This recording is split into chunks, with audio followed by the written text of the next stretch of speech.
Bonjour, welcome to our coverage of the World Rugby Under-20 Championships for 2018. One of the three venues being used in this gorgeous south of France is the town of Narbonne, once a prosperous port and major city in Roman times.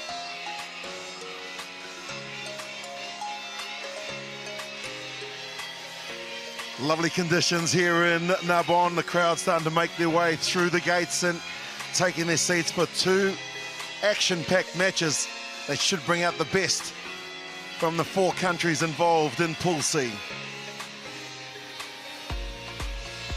And the 12 countries are divided into three pools of four. Six-time champions New Zealand have maximum points with wins against Japan and Wales, who will play tonight. Australia to meet the Baby Blacks. Pool B is headlined by beaten 2017 finalists England, who also remain unbeaten. They will play Scotland. The Giant Killers, Italy and Argentina make up the four. The pool of death in 2018 is host France and highly rated South Africa. That clash promises to be worthy of a final. Ireland will have to be at their absolute best to beat the ever-improving Georgia.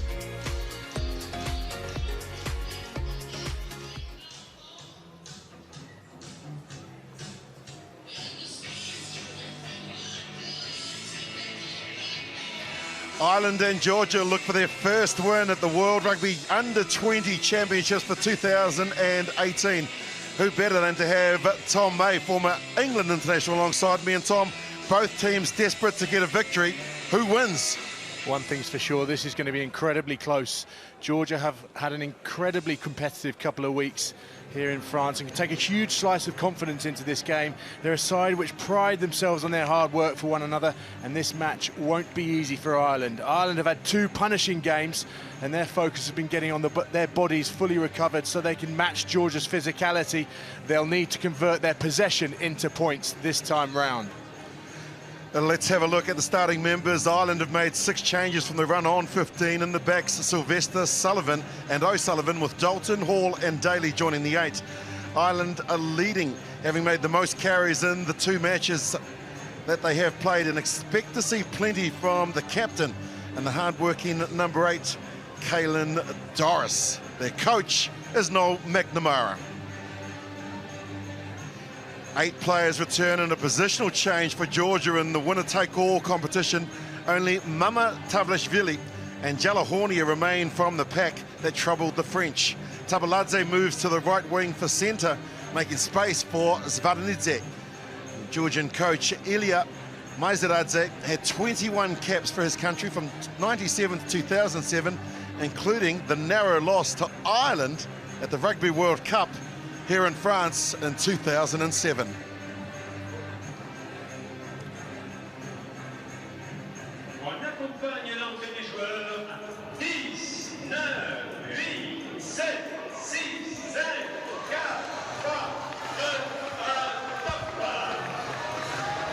The Giant Killers, Georgia, taking on Ireland at the World Rugby Under-20 Championships here in Narbonne.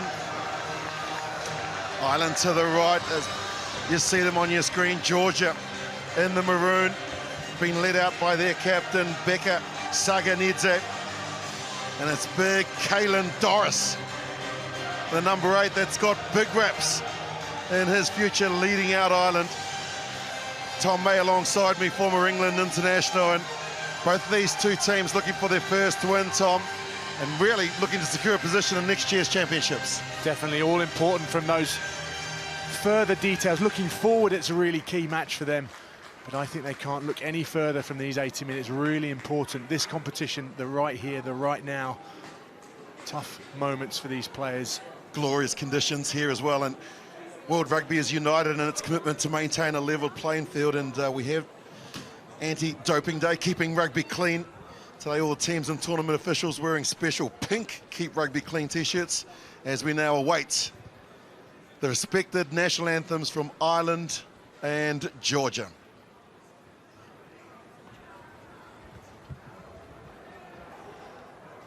Mesdames et messieurs, veuillez vous lever pour les hymnes nationaux. Ladies and gentlemen, please stand up for the national anthems. Pour l'équipe d'Irlande, Ireland score.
tous les temps.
Wonderful passion shown from the young men respected and representing their country. Here's Ireland's starting members, 6 changes from their team that were beaten by South Africa in the back. Sylvester, Sullivan and O'Sullivan, and Dalton and Hall and Daly in the front row and in the forwards rather.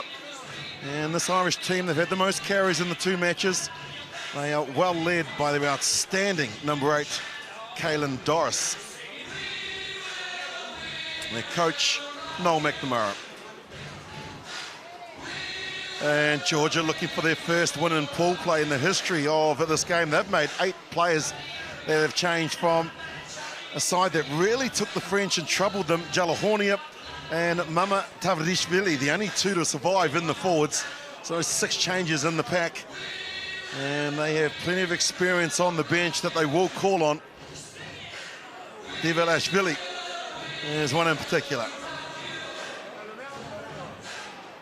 New Zealand official Jamie Nutt-Brown, a very good player in his own right now, one of the great referees here, will take control of this match.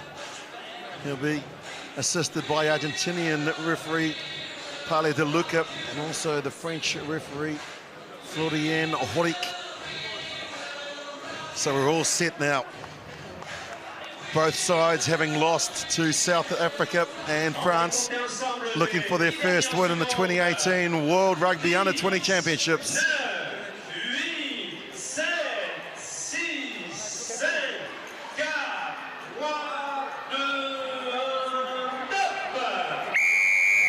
Connor Dean can't get the ball to go the 10 metres, so an early error from Ireland, and they give great position to Georgia in a set piece where they just love, and that's scrummaging. Yeah, that's one area that Georgia will really look to try and put pressure on Ireland. Set piece, they are monsters. To be fair, I had a little wander around on the side of the field beforehand, and it was pretty terrifying, to be quite honest. Both packs massive. Connor Dean had a fairly accomplished performance against South Africa on Sunday. Takes the ball to the line really well. Georgia need to watch him, but a poor error from him to start. And obviously, apologies if some of the colourful language that you may have picked up on our referee's microphone has offended.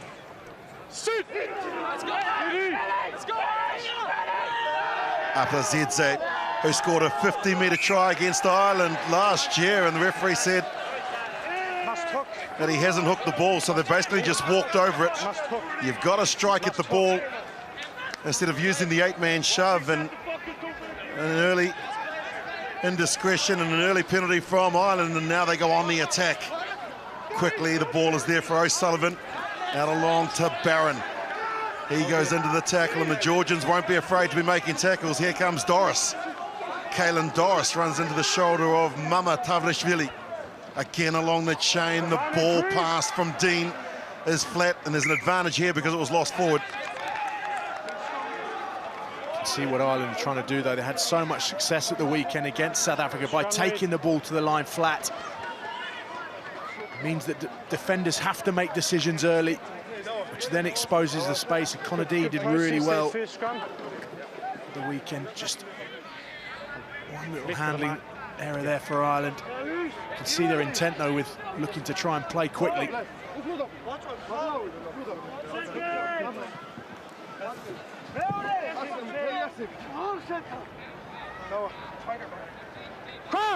Let's go, Ash, now, let's go, Ash! There he is. He's already been capped at the highest level for his country. After Zidze feeds it this time, they do hook the ball. The front rows go down. They've got to use it. Hornier out to his hard-running number 9 and half-back out to the wing. They keep it just in play from Mamukashvili. Now the front rowers get involved. First real opportunity here for Georgia, and they're starting to use a bit of width as well. That's Gorgiashvili. He runs into the Baran, who makes a good tackle. That's a low pass. Lovely scoop up, and now Mamatavlishvili is strong as the blindside flanker from Georgia. Cleared again. Tackle. One off the ruck, another tackle being made by Baran. And Andrew alongside of him now. Abinadze. Up out the line as the fullback, and he's throwing it forward, Mamukashvili. Good build-up, though, from the Georgian side. Great build-up, and you can tell how they're going to try and create that space on the outside. That's going to suck the Irish in through the middle. Mamukashvili just getting his angle slightly wrong. I'd probably say that Demi Tepladze could have been slightly deeper, I think. I think that's what fullbacks say when the ball goes forward, is that the winger was in front of him, so they'll make the adjustments. Georgia losing to South Africa by 6 points, 27-33. And then they really stayed in the contest against France in the first 40 minutes before they were beaten 24-12. Really good step forward, I think, for Georgia during this tournament. Some very competitive games, as I mentioned pre-game. Crunch! There is Hugh O'Sullivan, his first chance to feed. The scrum, Duggan, Barron and Angier Far side.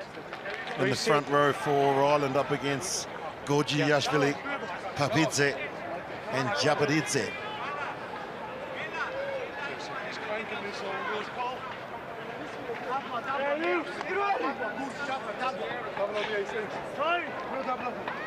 Well, Ireland at the weekend, they looked to use Sean O'Brien off that wing as much as they could. He carried well. He's just drifting in behind that set piece, just out of shot. They've got some class in the backs, and they're going to get the first penalty of the game. Well, second penalty. The first one was indirect. That one is a full arm penalty, and that's collapsed in the scrum, and this will give Ireland the opportunity to drive play inside the Georgian 22. Yeah, and in an area they would surely have known they needed to be on point. They've come up trumps twice early doors. They'll be really settling for that pack in the opening 5 minutes. I love that when a prop stands up. So you, Misa?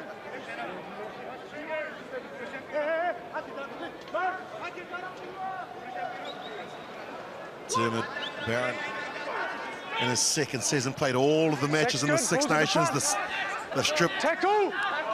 Well, they've made the tackle, and so it's no longer a maul. Straight away it turns into a ruck, and straight away it's Jordan Duggan gets his hands on the ball, and this is what the Georgians did against France so effectively, is driving them back, and so they go a little lateral, a little wider. Nice cut there from James Hume, coming back on the angle, and again it's the forwards. Look at them rushing up. The Georgians closing down that space, and they've created another error at the turnover. Apazidze will clear it from his own 22, makes nice contact. Down to where Sylvester, in fact, that's the halfback, O'Sullivan, just stop there. who stayed back. He finds a bit of territory and a bit of real estate. Abinadze into the midfield, a better angle Stop, Reed. Just for the halfback. Good. Apazidze, he hasn't found touch, and there's another error from the Irish. James Hume had too much time. Oh, that's a horror show, isn't it? It's one of the ones when you've got ages to think about it. What's for tea tomorrow was on his mind. Oh, shocker, won't want to look at that again. For more height. You'll know. That's an area of the game, though, that it's all about having patience. That kicking battle, you can't get bored with it. Just keep doing it, keep getting your kick chase on point. At some point, someone will either kick badly or make a mistake. Couple of errors from both teams. in the opening 7 minutes. I'll take a little bit of time. Obviously very nervous about, firstly, this being the third game, and more importantly, trying to secure their position in the 2019 World Rugby Under-20 Championships. Crouch! Georgia come in 10th seeded, Ireland 9th from last year's competition. Again, a scrum goes to ground. They're going to have to do something about this, because we've had about 5 scrums and about 3 of them have hit the deck. Very evenly matched, these packs. And you can tell by the Irish reactions and the 2 scrums that they've Keep the height, okay? come up winners. Keep the height on the head. Yeah. They know exactly how key this area of the game is.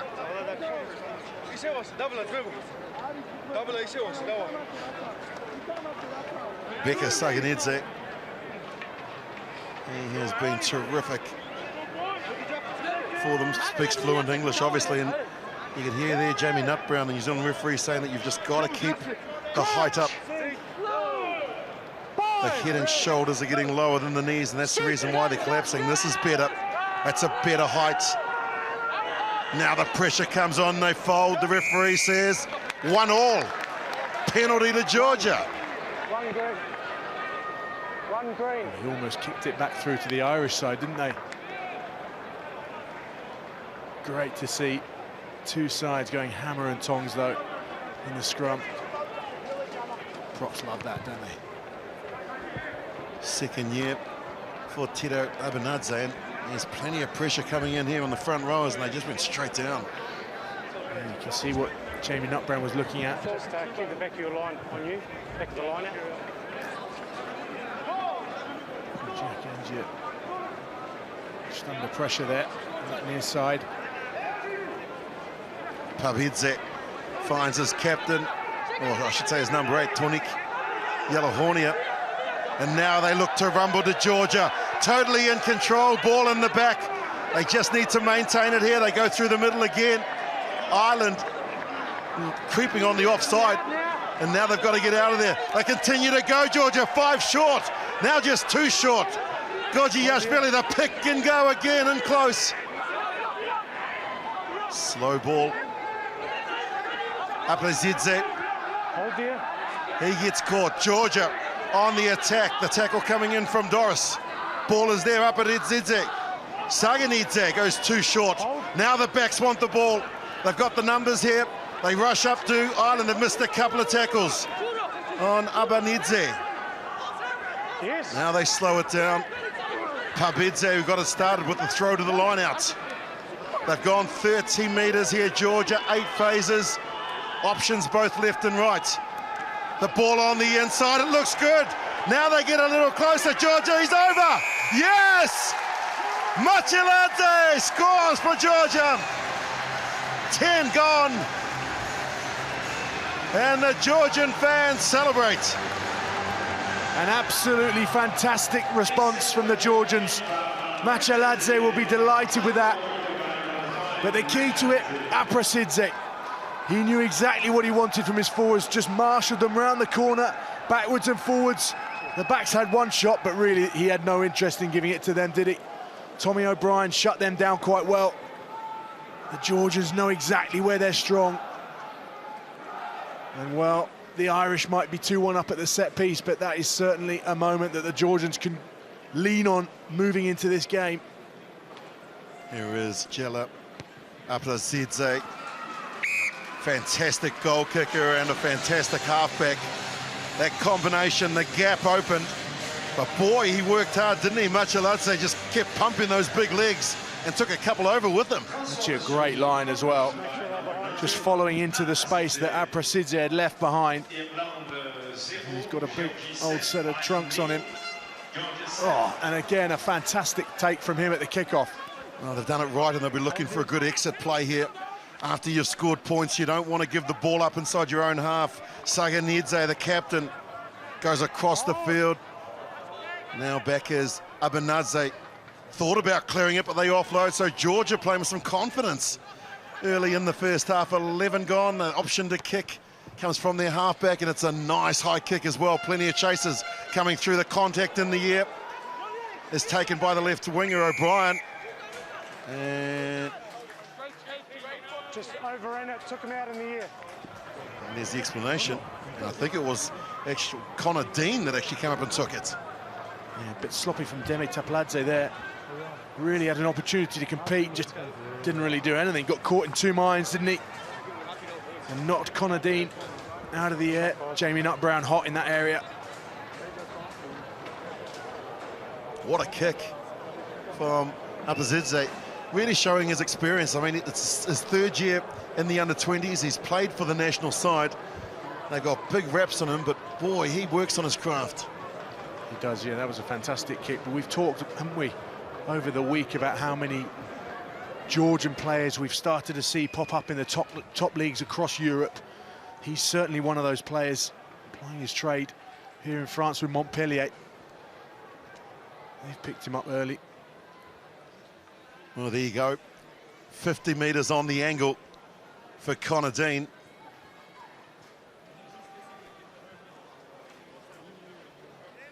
Yeah, there's a couple there both ways. They lost a bit of foot in, so. Of course, former Ireland captain, Munster legend Paul O'Connell is the assistant coach, and they'll be a little bit disappointed with the way that the forwards have started, but this is a massive kick for Connor Dean. Certainly within his range. Conditions here, perfect for goal kickers. Gives it a fair old hoof as well. Oh, it clears it by 15 easily. Oh, wow. That is a fantastic shot from Connor Dean. I'm just looking over the back of the stand for some flags. They're not moving. That's a hell of a shot from Connor Dean. And it'll also raise eyebrows in that Georgian camp, thinking we can't give any penalties away within range to this fella. Well, that cleared it by easily 10 to 15 metres. That's over a 60-metre kick as they battle. That's a nice Mama Tavlishvili. He's been really active in this game, the blindside flanker. He got up and tapped the ball back for his side. On the attack again, Georgia. Prepared to keep ball in hand. Pabidze puts the head down and charges forward. 3 phases. It's the forwards of Georgia that are working hard here. Now the backs want it. Abanadze out to Seklari. He had a strong game against the French 4 days ago. Did the second 5. We're in jersey 12 for the Georgian side. To the right, the kick along the ground is a good option. Turns around O'Sullivan, he goes back, looks forward, and makes a nice contact here to drive play up towards the 10-metre mark inside the Irish half. An intelligent kick down the touchline there, using the floor, making the fullback turn. Difficult to try and field those balls as a back three, whether you're a winger or a fullback. If you're having to turn, you don't quite know where that chase is behind you. Yeah.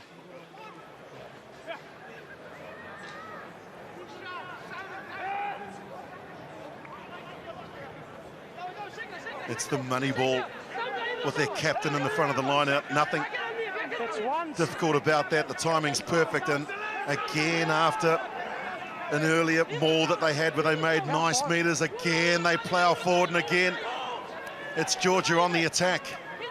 Pick and go just around the corner, really asking some questions of this Irish defence and close. The third time that the forwards carry.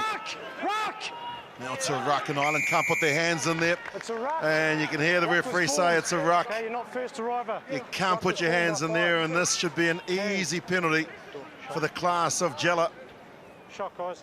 Aprazidze. Yeah, they started that line out, didn't they? It must have been only 5 metres or so beyond where they had the set piece that led to their try. Stick with what works.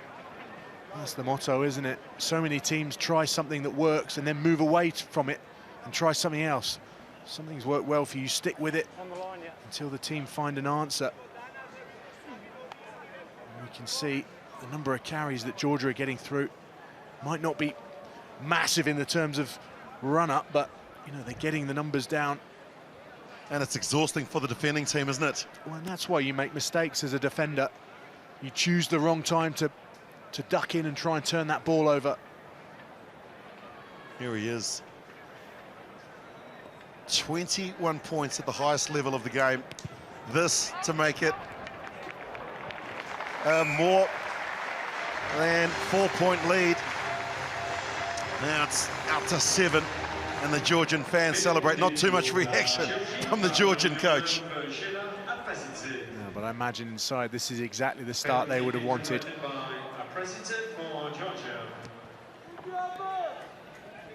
The overcall is a good one from the left winger, Zaganadze. That's lovely play. Saw that the ball was drifting over the top of the blindside flank. We called for it. Aparidze thought about kicking the ball, and then the defence and good line speed, but that's another good carry from Zaganadze. Geez, he's done well to get to the ground, the lock and captain. Better position in the pocket is Abanadze, looking for territory down to where Dean will take it. In fact, that's the fullback in Sylvester. Dean was there to support, though. You can see him there in jersey number 10, driving a few players out of the way, which means that the forwards will have to now take control of the ball here through Hall. Out to the left again they go. Hume, one wider again. Georgia make the tackles. And again, Ireland. Oh, knocked over, what a hit! Mama Tavlishvili came running from Tbilisi. Boy, oh boy, that was a great hit. They go a little wider through Hall. Someone's going to be visiting the chiropractor tomorrow from the Irish team. Dean, the loop, and then he gives it to Hume, who looks isolated. Ball is there, and they've stolen it, Georgia. Legally, says the ref. Out to Abanadze, sees Mamukashvili. He finds some space and looks a little wider. That's a nice run. So Faznidze, the centre. The pick and go. Mamukashvili. Georgia, full of running and full of confidence. Now the Popos want to get involved. They play as receiver. The offloads are working well here. Abanadze, 5 phases. Apazidze looking for territory, and he's judged it to perfection. What an absolutely scintillating period of play from the Georgians. Getting things right, carrying well, making massive defensive hits, and then making good decisions on the ball. Mamukashvili. Here it is. Just hold him, don't let him throw. No thanks. Just hold it. Oh, that was a massive hit. Good outside break as well from Svenidze. And then just intelligence from Aprazidze. Don't overcook it, don't get carried away with how much ground you're making. Just put the ball in the corner, apply pressure to the Irish. And the Irish have called on a short line out here. Yep. Some of their players are standing way deep in the end goal area. I don't know why you give that much space to the opposition. If the ball bounces, they should all be up on the line, apart from the guy that's kicking the ball out. Yeah, mate, go ahead. Very strange positioning. Potential foul play. Yeah, I've just got a potential high tackle from a red player on the green player. I'm just going to get the images up for you. Just take the Well, space, this is guys. the earlier Maybe those tackle. time's off. I thought it was legal, but they've had a look at it, and Mama Tavlishvili might be going from 0 to 0. First one's Let's have a coming look. now, mate. Well, he's come in. I'm just trying to get in and show you a better point of contact. Yeah. He's taken ball and attacker at the same time. So He's tell me much where bigger the contact is there, than the other player. Kepi. Arms are used, so The arms are used. And he's not in an upright position, is he? Either. not at all. So it's looking to me, Geppy, it's a high shot. Above the shoulders with force. The yellow card. Yes, I agree, mate. I'll just Yeah. get you a number as well. Well, I think Mama There's Tavlishvili no contact to the head there. is going to be Now, mate. Yeah, mate, punished. So we've got high contact with force above the shoulder line. It's 6 red. Number 6. well. Player welfare is the most important thing in our game. But I think at times when you slow it down frame by frame, it looks way worse than it was. The player that was hit got to his feet and carried on, and we should have done the same.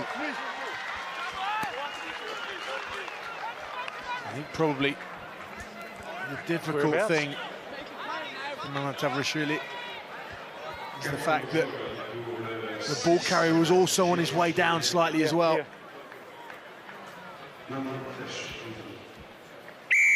Fair play. Number 6, Georgia. Time on.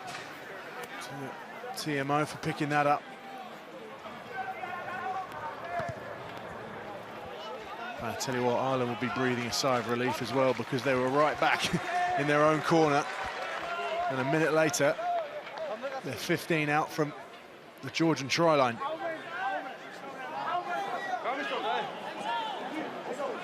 That's good. That's the call.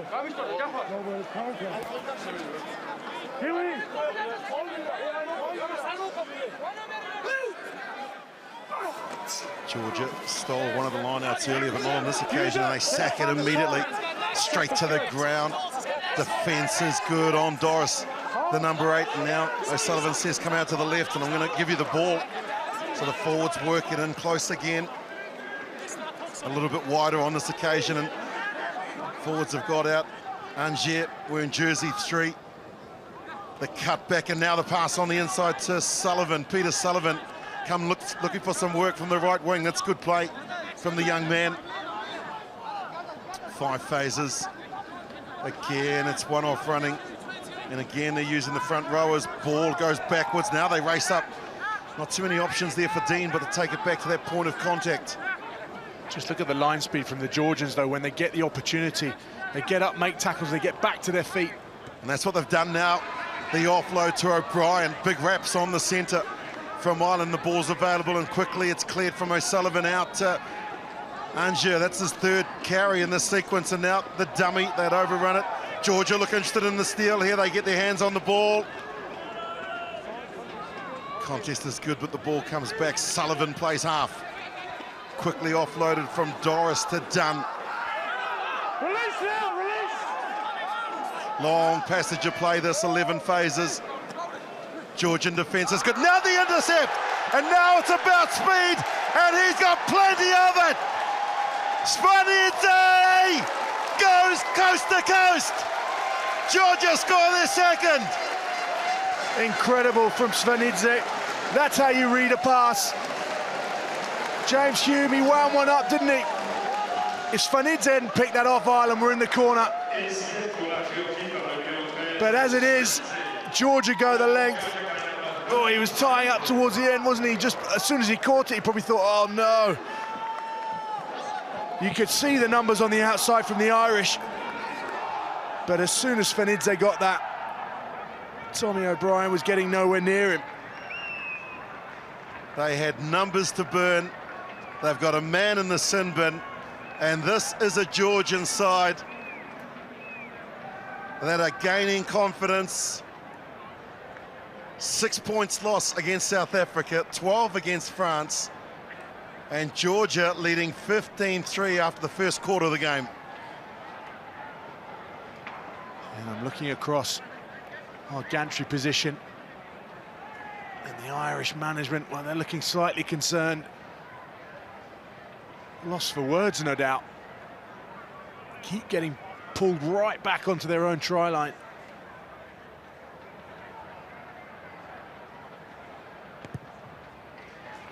Well, I know there's a lot of time to go in this match, and I'll put it out there, Tom. This Georgian team can credit this to their defence. They can. We just mentioned it, hadn't we, their line speed and how desperate they were to get back into their defensive systems. Well, defence is just as important about making good decisions as attack is. Oh, that's beautiful. That is a wonderful example of how you get the ball from a kick-off with your lifters alongside you, and Jalahornia has done a magnificent job. Aplazidze controlling the tempo, gets it back to his fly half. Abanidze, he goes down to where Sylvester gets it. Looks up and sees a maroon wall in front of him. The tackle from Seklaudi. Ireland still prepared to give it a little bit of width, and here goes Doris. Caelan Doris to the left, out to Dean. He throws a missed pass to O'Brien. Look at the Georgian defence. They swarm in their last questions, and they've stolen the ball again, have Georgia. Now they offload. The try scorer was looking to try and get it to Aplazidze, and they are really starting to be a nuisance at the breakdown here. They're challenging on all occasions, and they're getting rub of the green, but they're doing things legally.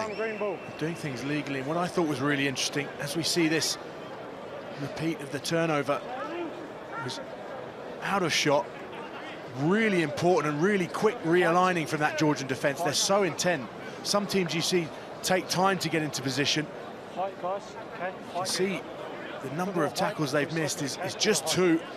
Let's go, guys. 42 tackles made by the Irish. Well, that tells you a story, doesn't it?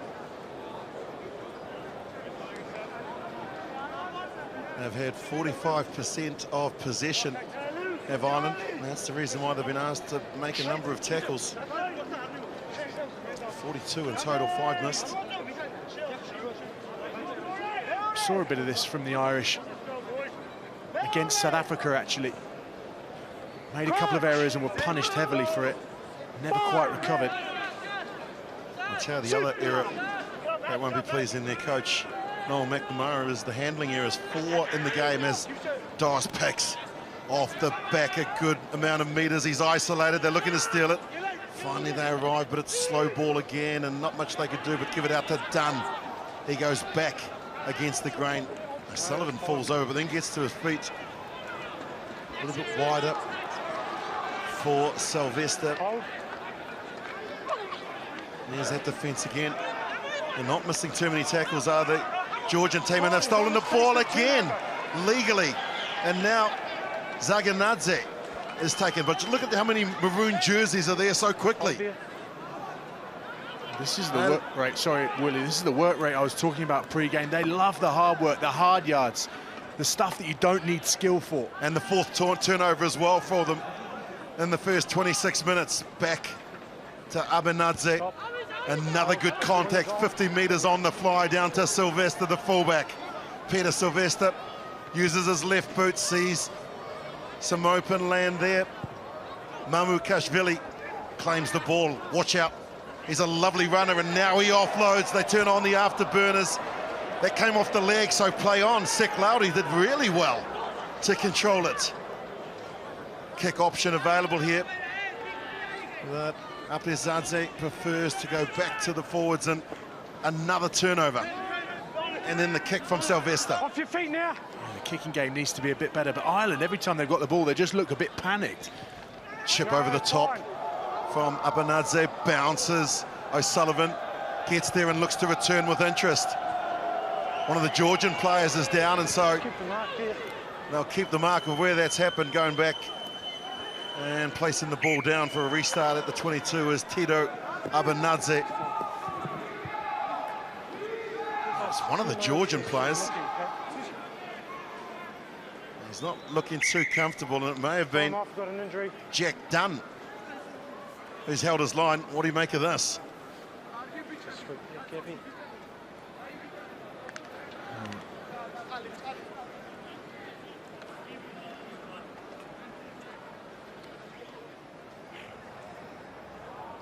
Difficult to see, isn't it?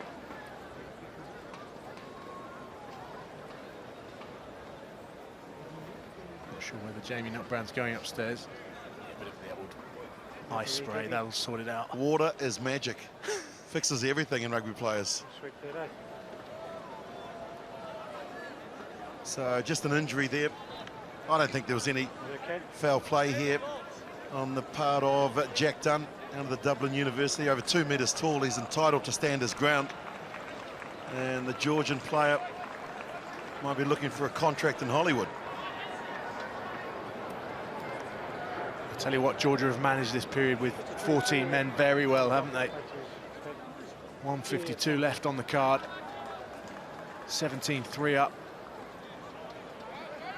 And they've done it with 8 minutes with only 14 players. Just 2 remains now before they get back there. Blindside flanker, Mamutavashvili. This is Abanadze. He goes long over the halfway line. It's collected by Sullivan. Peter Sullivan beats the first, can't get rid of the second, rolls a few times before O'Sullivan clears it out. Again, the flat line attack from Ireland. This is better from Dean, quickly releases it out to Tommy O'Brien in jersey 13. Lost it now, leave it. Now they've got to let it go. Off your feet. He's told to leave it. Off your feet. I'm not sure he can have too many complaints there. And Jamie Nutbrown pretty close to his right ear when he hollered, leave it. Yeah. Generally, though, Georgia's making good decisions in and around that breakdown, choosing when the good time is to go and try and turn it over, and they've had some success with it. I'm sure if you asked the Georgian coach, Ilya Maziradze, if he'd take this 14-point lead after almost 30 minutes of the game, he would gleefully say, yes, can they hold them out before they get back to 15? Now there's another advantage. That's another penalty. Yalahornia tried to collapse it immediately. They've got an advantage there, truck and trailer. So there's an obstruction and they'll get the penalty. Second the lifter. Fourth in their own half. And I think the New Zealand referee might be running out of patience as well. Don't sack the lifter. Okay? Don't sack the lifter. Leave the lifter. So you can't sack the lifter, you can only sack the jumper, the player that goes up to win the ball. For those of our new viewers watching our coverage here of the World Rugby Under-20 Championships, player with the ball they can sack, but not the players around. And now Kalen Doris gets it back to Barron. He's come through the middle, and Georgia will look to try and get the ball again. 6 short, Ireland. And close they go. Georgia equal to the challenge. Gorgiashvili with the tackle. Around the corner they come, and driven backwards again. The offload to O'Sullivan. Now the dummy crawling along the ground, going a metre short. Here's Angier in jersey 3. He's denied. Ireland will look to go over the top. No, they won't. They go wider again. Still denied. Good refereeing, good decision. They can see it in there now. They pile up. Out to the left they go, numbers, and the defence is so strong again from Georgia. Dean can't make any progress. The counter-ruck comes in. Ireland looking to score their first try. Georgia protecting their goal line. Well, everyone's there. Tommy O'Brien from the centres come in. 9 phases. Advantage offside. Another advantage, so they'll get another advantage here. Again to the left, numbers for the Irish. Strong defence, and it's going to be held up. They'll come back for the penalty. Who's held up? Back for the penalty. They will come back for the penalty. Reed, offside. But again, you have to take your hat off to the Georgians. Reed, offside. Their defence is fantastic. Well, they've tapped and gone. They haven't caught Georgia napping, though. This is Barron. Shoulder first means the ball is there. The ref can see it. Again to the left they go. There's just no way through this Georgian defence. Again they pick and go. 14 players from Georgia. Ireland trying to find a weakness. Here goes Doris. Kalen Doris gets denied. Stay there. 6 phases. Again, on this occasion, it's Dalton. 7 phases now, out to Hume. Hume with some support again, Georgia. Have them held up. Now they let it go. O'Sullivan, quick hands, out along. Diving, and over goes Connor Dean, finally. After 9 phases, Ireland score their first try. Great decision from Ireland to finally shift that ball away from the breakdown. You just felt, didn't you, that was playing into Georgia's hands in and around those areas. Papidze putting on a massive hit against Connor Dean, but some good hands. And that was Dermot Barron. So many times you see front rowers just take the ball into contact. Yeah, it was. Fantastic play. Just shifting the ball out. Good try for Ireland, and they were desperate to get that, you could tell. There is the man that was in the sin bin. He was allowed to, well, if they had held them out, he would have got back onto the field, but they scored 7 while he was in the bin. They've conceded 5. Still a net gain of 2, possibly. Now Connor Dean looking to convert his own try. He has scored all of the 8 points for his country in the 33 minutes of the first half, and now looking to try and close that deficit to 7.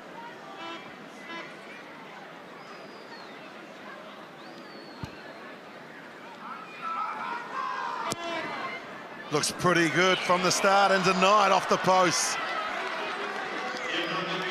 So a 9-point lead means that Ireland need to score twice, and it was good play from the front rowers. It was good play from the front rowers. Actually, the first defensive decision that the Georgians had got wrong. We just had someone fly in from the outside, just made that option to pass the ball the clear opportunity.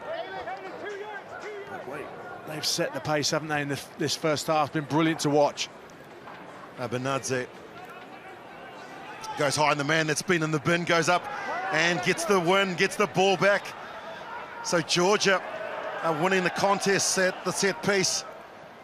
Not on the penalties, though. They've given away plenty of them as their captain, Saginadze, goes in the contact again. Now his locking partner in Machaladze.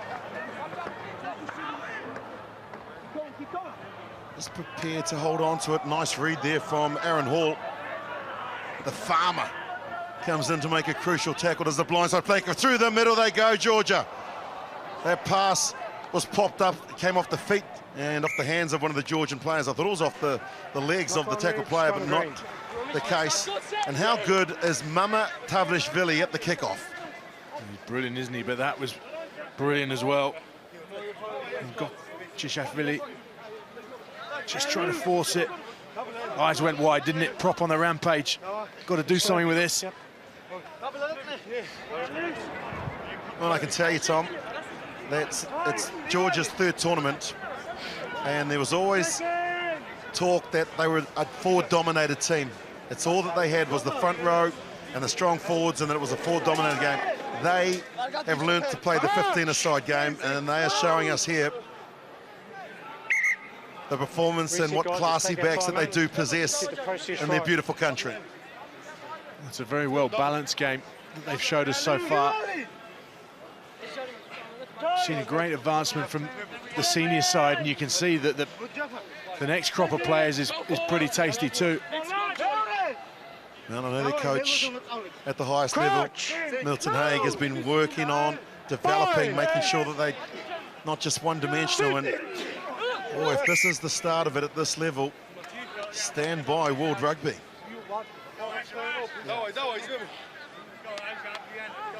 I think if you can find a team that have been built on a physical dominance and they have that desire to defend as Georgia do, if you can then also integrate an attacking game into the recipe, it makes a very, very dangerous team, doesn't it?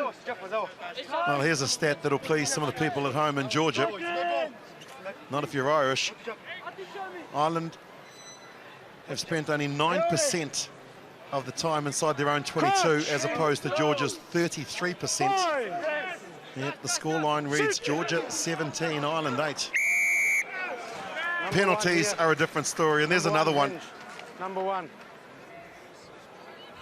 Well, that's against Guram Gorgiashvili, 118 kilos, and he's just folding in.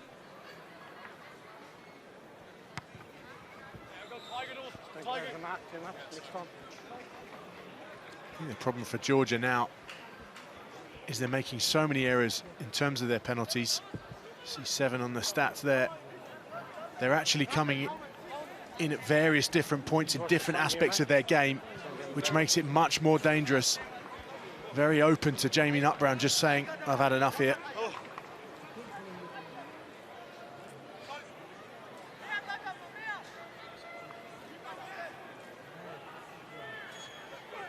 Dermot Barron finds his target. Now Dean, the try scorer.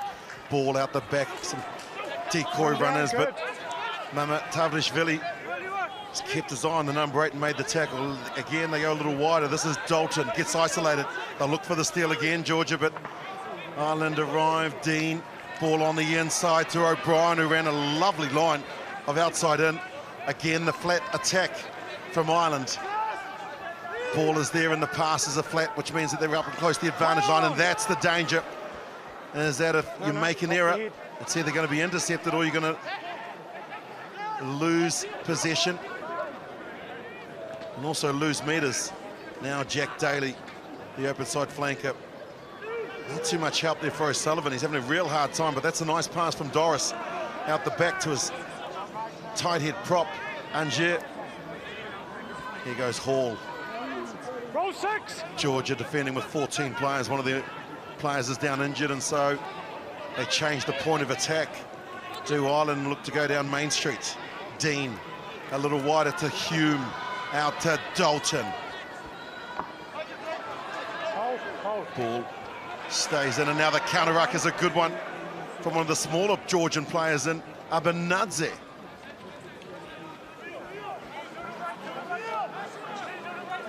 Patient build-up, and now no other option but to kick the ball over the top. The bounce all important. They go up and contest. That's been lost forward by James Hume. Not a bad option from Hugh O'Sullivan. Looked up and saw that there was plenty of space. I think also when you've got a side like Georgia trying to use so much line speed, you have to use the kick. And also if you try and that line speed, that out to in line speed is trying to force you to go over the top. That's what they want you to do. To play into that defense, to attack it properly, you have to go through it. Once you've gone through it and you can get a quick ball, quick breakdown, that makes it so much harder for those outside defenders to get back on side and then get forward again. So you nullify the pace of the defense. Ireland just struggling a bit to work out how to break that down, but the kick is certainly one of the aspects of the game they should be looking to. Here's the injury to the open side flanker, Arkel Abizadze, and so they're taking all the right measures here. I can tell you that we were here a couple of hours before the game, and that the French medical team have been practicing this on a number of occasions to make sure that they get it right.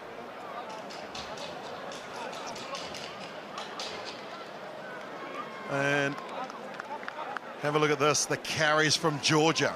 48 for 192, 64 from Ireland, and that's the pick and go that's in close that you're talking about, Tom. But the gain line success has been good for Ireland, but the stat that I like the most is that Georgia's learning how to offload. Yeah, I think the worrying stat really for Ireland is that gain line success. And they actually haven't converted that into the points that they would expect to see. 40 seconds left in this half. They've hardly had any success with the possession they've had. And it was something I mentioned pre-game, wasn't it? The possession they had against South Africa, they didn't manage to convert that. The opportunities they had, they didn't manage to convert it. And you can see Caelan Doris saying, give me the ball, I'll get us on the front foot. Well, they need to do that, and they need to keep hold of it. Georgia have never beaten Ireland. And there you can see the possession, the percentages of it. Georgia, in 2016, they lost by 35 points to 7. Been very, very competitive, and it's great to see. Third tournament. Of course, they were the hosts of the 2017 version of the Under-20 Championships, and was privileged enough to have been there. And I can tell you that everybody, every single member of our crew could not speak highly of the hospitality that we were given, and the country itself to actually visit is something that will live in my memories for a very, very long time.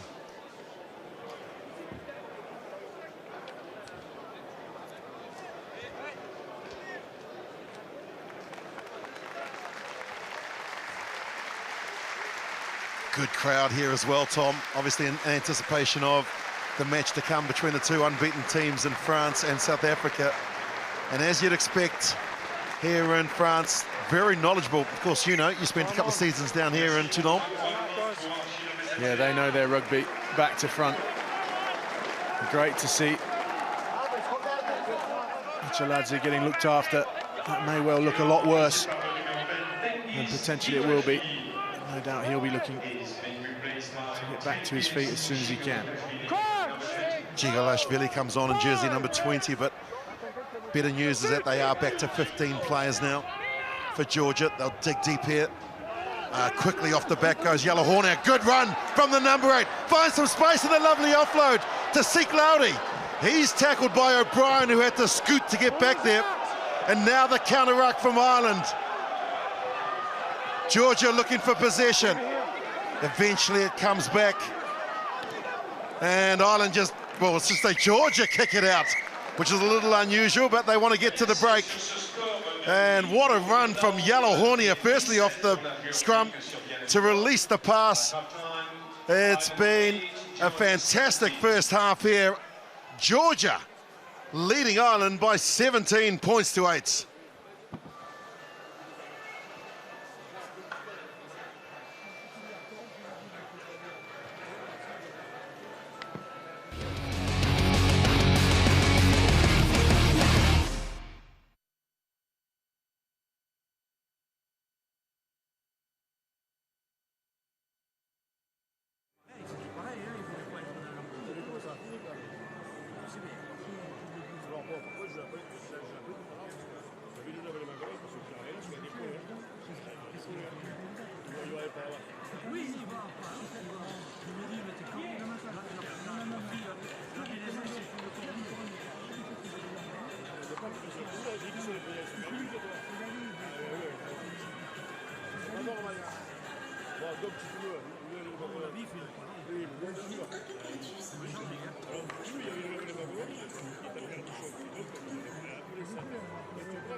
Oh dear.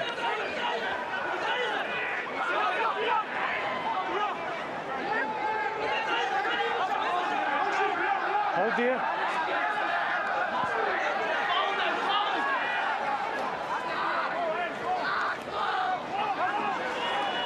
Hold.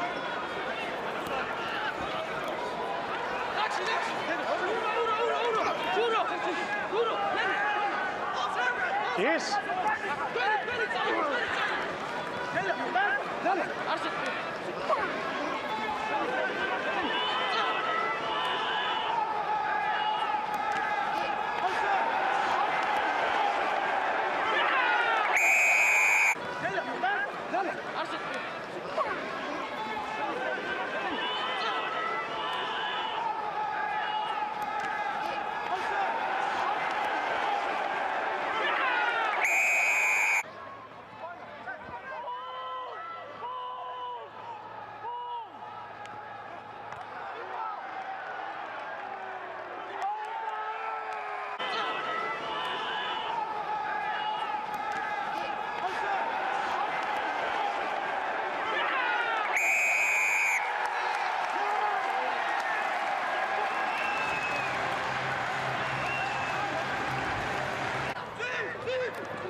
Yes, a yellow card. Okay. You can just take me to the mark, mate. Release now, release!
Hold, Reed. Stay there. Stay.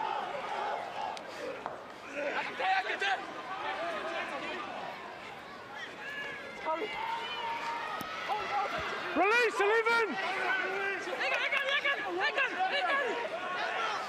On the line.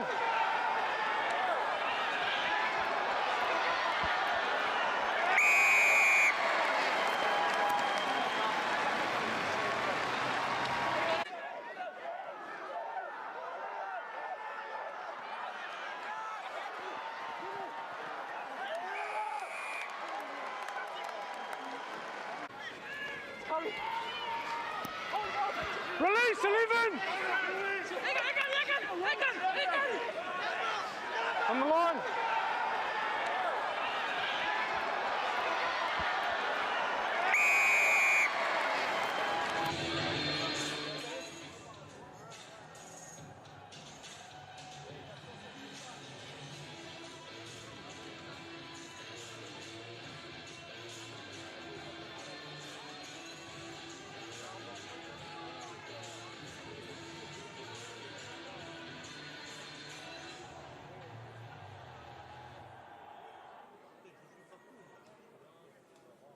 Amis supporters, voici à présent une rétrospective des plus belles actions de la deuxième journée de ce championnat du monde des moins de 20 ans qui s'est déroulé dimanche 3 juin dernier avec notamment la confrontation de l'équipe de France et l'équipe de Géorgie. On regarde sur l'écran.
Retrouvez tous les produits officiels du championnat du monde des moins de 20 ans et de la Fédération française de rugby dans notre boutique officielle située sur le tapis de l'entrée principale du parc des sports et de l'amitié. Et voici les scores à la mi-temps.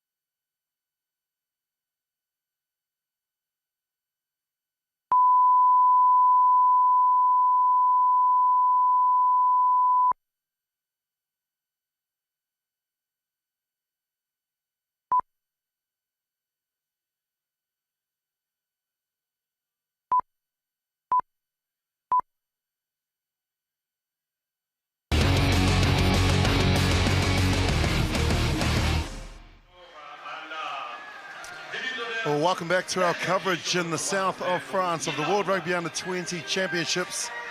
The final pool match for these two sides. There is a former Ireland captain and Munster legend, Paul O'Connell, the assistant coach. And he would have had some stern words to his side because Georgia lead here at Parc des Sports Edramite by 17 points to 8, and they certainly deserve it, Georgia. They have played the attacking style of rugby. They have countered everything that Ireland has thrown at them. And it's been a scintillating first 40, Tom May. Yeah, and you're right. I'm sure Paul O'Connell will be too pleased with how Ireland have used the ball when they've had it. It's been too easy for Georgia to turn that over. Made too many handling errors.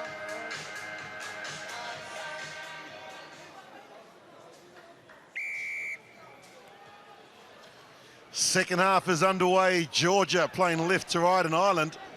And they've got a massive Pyrenees mountain to climb here. They trail by 9.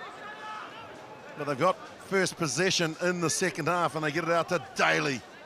Again, the defence comes racing up. Machaladze, and with his 50th tackle. The yellow card didn't put him off, did it? Not at all. Now they look to kick. So Ireland, change of game plan here, just looking for territory as opposed to running it as they did in the first half.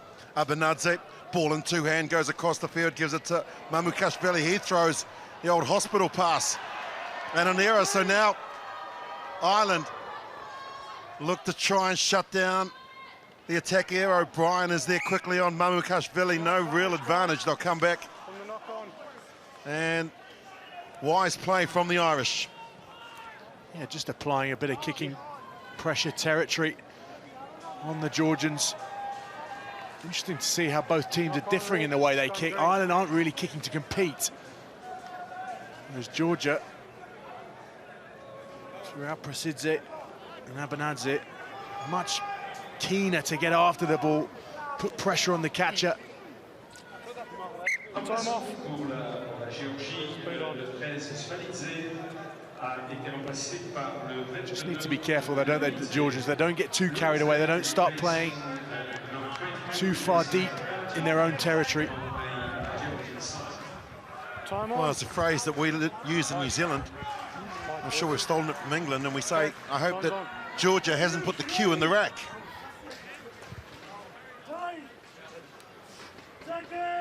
They can't start playing defensive rugby here, Georgia. They've got to continue to play the rugby that gave them the 17 points in the first half. Yeah, you do have to play that in the right areas of the field, though, don't we? It's a good balance, and they had that in the first half. O'Sullivan feeds. It's a stable scrum. To the right they go straight away. They give it to Hume at second 5. He'll challenge the line, gets over the advantage line. The forwards have got out of the scrum. And Jack Dunn runs into Apazidze. Now the backs want the ball again quickly. It's out to where Peter Sullivan has tackled the counter-ruck again. The thought of it is there, but it's Hugh O'Sullivan at halfback. Forwards take the ball first, and then they look to try and run from a little bit of depth. Support arrives. It's Dean out to O'Brien, who made a copybook tackle early in the second half. No, not the 9. I'll tell you what's interesting, every time Ireland come to the width, it's almost that Georgia have an overlap in defence. It shows you how much work they're getting through. And now they look to try and work it again into the midfield. Haven't really made any yards here, Ireland, but they're just starting to gain a little bit of momentum after 6 phases, and they'll try and hold him up, but he fights and gets to the ground. Again, O'Sullivan goes in quickly, clears the ball, and there's that Georgian defence.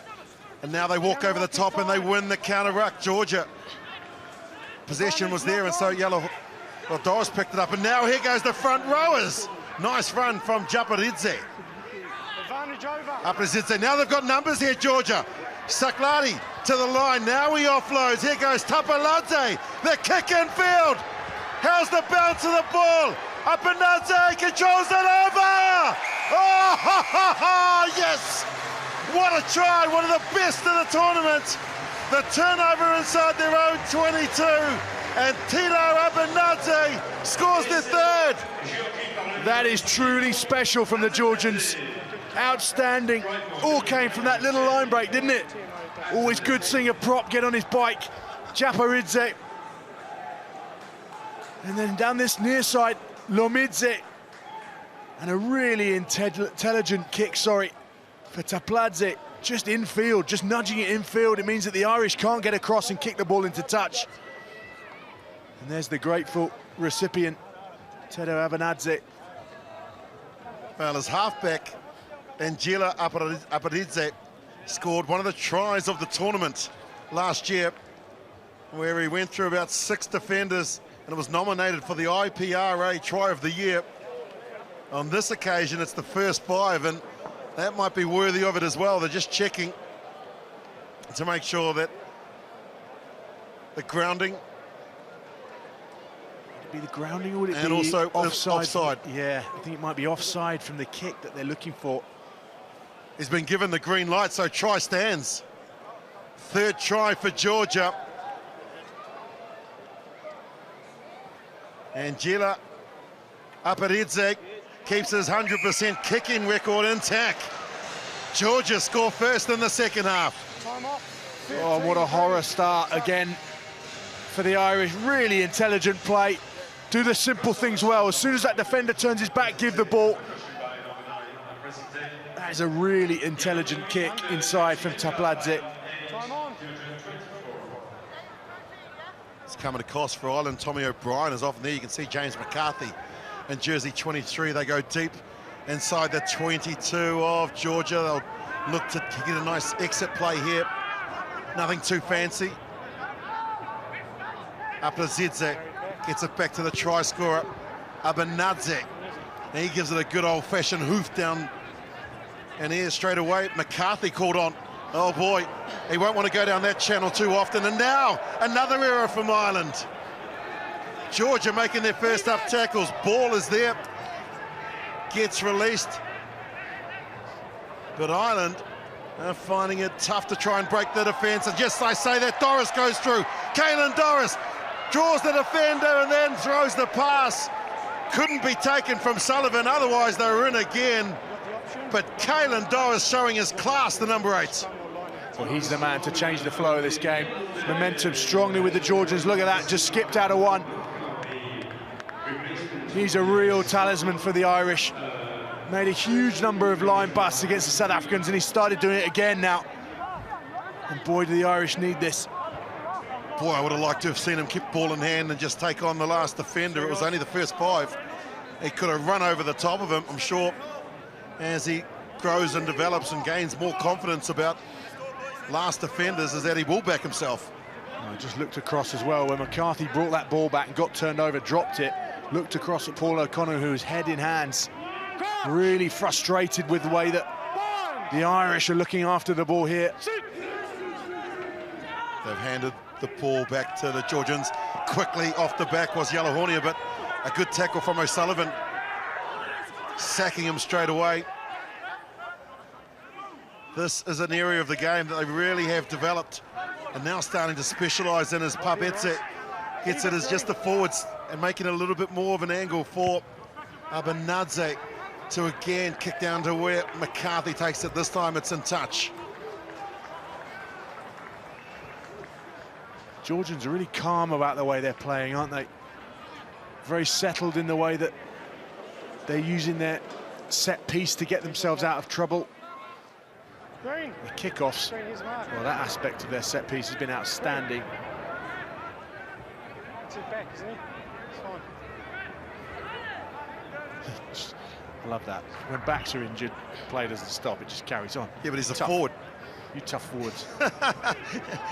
That's where they got it wrong, and he came running back, but that's won by Daly off the back. O'Sullivan gets it out to Dean, and they had some of the forwards standing out in the backs, and so now they cleared inside ball.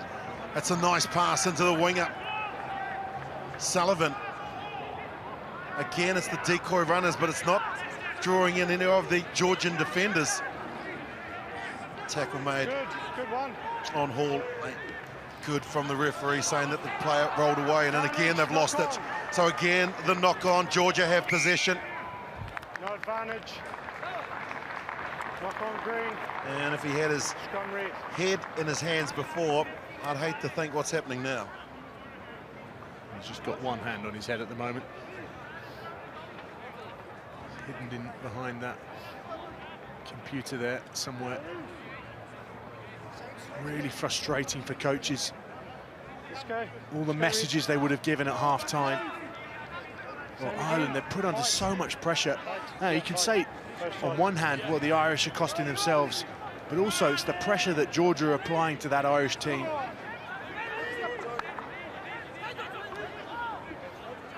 Eight handling errors now by the Irish. 5 turnovers, 1 for Georgia. key stats which reflect the scoreline. 24-8 in favour of the Georgians. And this has been an area where they've struggled a little, the Georgians, but now they get a little bit of ascendancy there, and they get the penalty. Ireland have been terrific at the scrum. And all of a sudden, their points, or the points that they've scored, and the margin now increasing. Suddenly the confidence in the front rows, and there's a fair bit of stake, a fair bit of weight around the front row of Georgia. They have some of the best stakes in the world. Oh my goodness, last year I went home, I think I put on about 3, okay, I'm being generous. In fact, I'm being light. I reckon I would have put on 6K last year. How are those scales looking right now, Willie? Scales have been taken out of the bathroom. Look at that, just absolute control. There's the celebration. The front rowers don't get too much credit for a lot of the hard work that goes on. Now they look. Tavlishvili can't catch it. Quickly onto it was Barron. He's done really well, the live wire hookup. Now out to Dean, the first 5. Backs are standing a little wider. This is Hume halfway through the gap. O'Sullivan, nice change of angle there from Dalton, Matthew Dalton, and now they race up another error from Ireland. And Angier, the tight head prop, not sure if he was expecting the pass. Topladze did a good job there. He hadn't rushed up. That's a defensive decision. If he hadn't rushed up, then it probably would have been a 2-on-1. And Sean O'Brien would have had the outside free.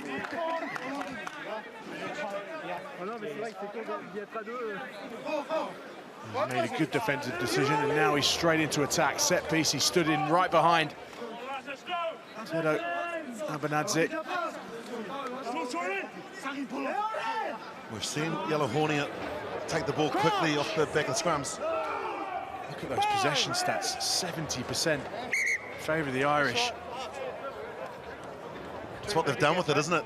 30% possession for Georgia, and they've got 24 points.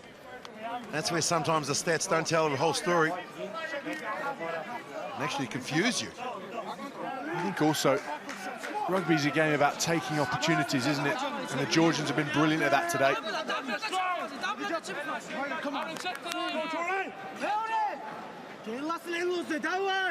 Certainly would have been something that the Irish team and the management would have been aware of after their game against South Africa.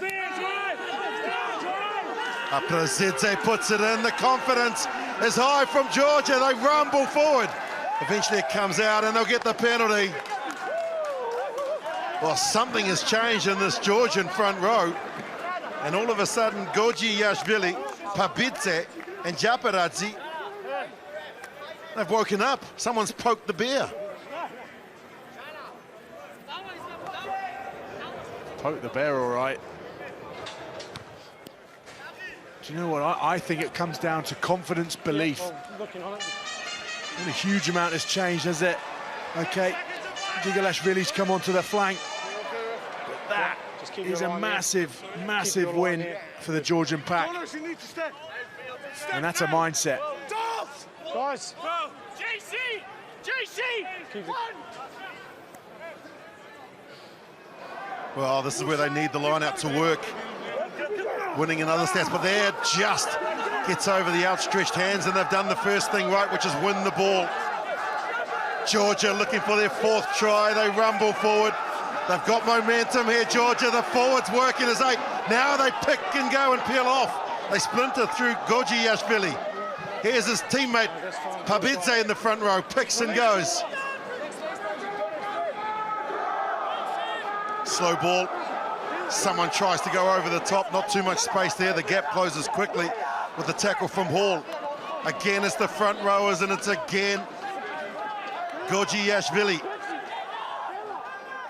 Apazidze gets out of the way and says to Mama Tavlishvili, you take it. No. Quickly, it's cleared, and now the backs want the ball. The dummy from the halfback scored one, set up one, and now he can't get it to Machaladze, who scored one in fact, scored the first in the first half, and it was this combination. Oh, it's a step and a great offload on the inside. Already 6 offloads from the Georgians. Well, Machaladze, that is white line fever. Look at the bench, living every moment in there. That is what's at stake here. Arsene Machaladze, 198 centimetres tall, 100 kilograms, and he has put in a good shift today. Just chatting to a couple of the Irish management before the game, they said they'd been really light since that fixture against South Africa. Had to freshen up the back row with Jack Daly and Aaron Hall, just to breathe some life into the team. 2 massively physical fixtures against France and South Africa, and they just look a bit shot, don't they, the Irish at the moment? On the other side of that equation, the Georgians seem to have relished. They're lapping it up.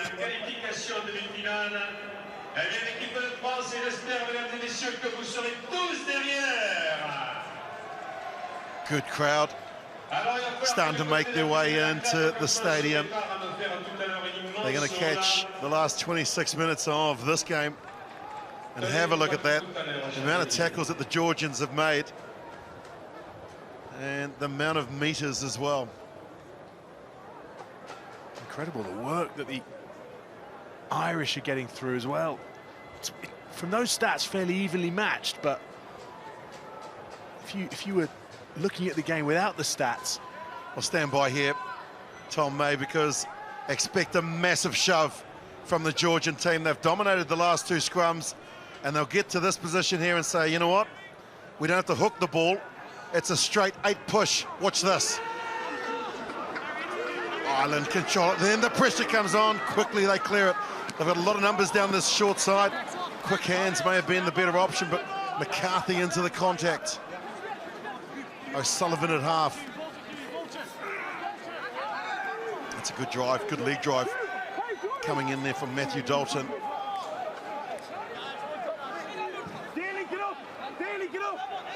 The kick option here from the half. The box kick, it's a little too deep though. Down to where Mamukashvili gets it, looks to the left, comes back the right, running with confidence, and now Abanadze. Not afraid to go into the contact, are the Georgian players. Physically so strong, and here's their captain, Saganidze. Valuable meters up front to the side, and now it's cleared. Here comes Japaridze. Loves a carry. Does love the carry. The inside pass that worked to effect in the first try earlier to Mama Tavrishvili. Again, the inside pass, and so Georgia thinking that maybe the defence on the inside is not as strong. Trying to identify a weakness in this. And now it's out to the captain, Saganadze. Saganadze, not much happening. Ireland looking for the turnover, and they get it legally through Barron. He's done well as the hooker. Carried on from Dunn. O'Sullivan with options, out to the right, the boot of Connor Dean. Dissecting play, but he's kicked it out on the full.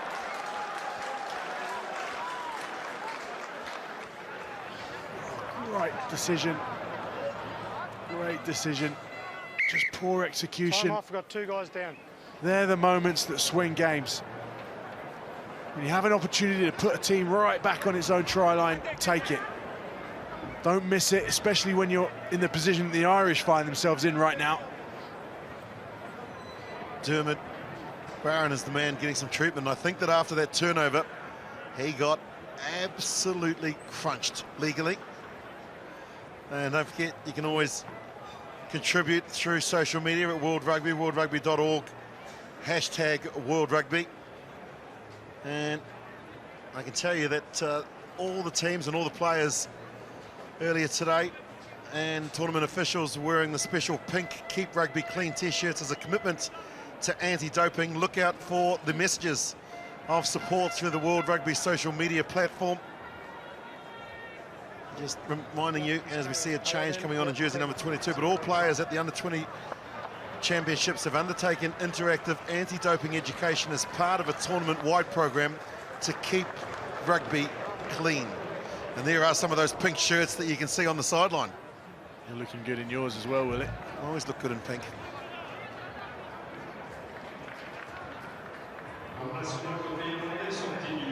Sheehan on for Barron. And Harry Byrne is on in jersey number 22 as well, so let's see if they can get a spark. Actually, number 2's coming back onto the field. And he has decided to stay on.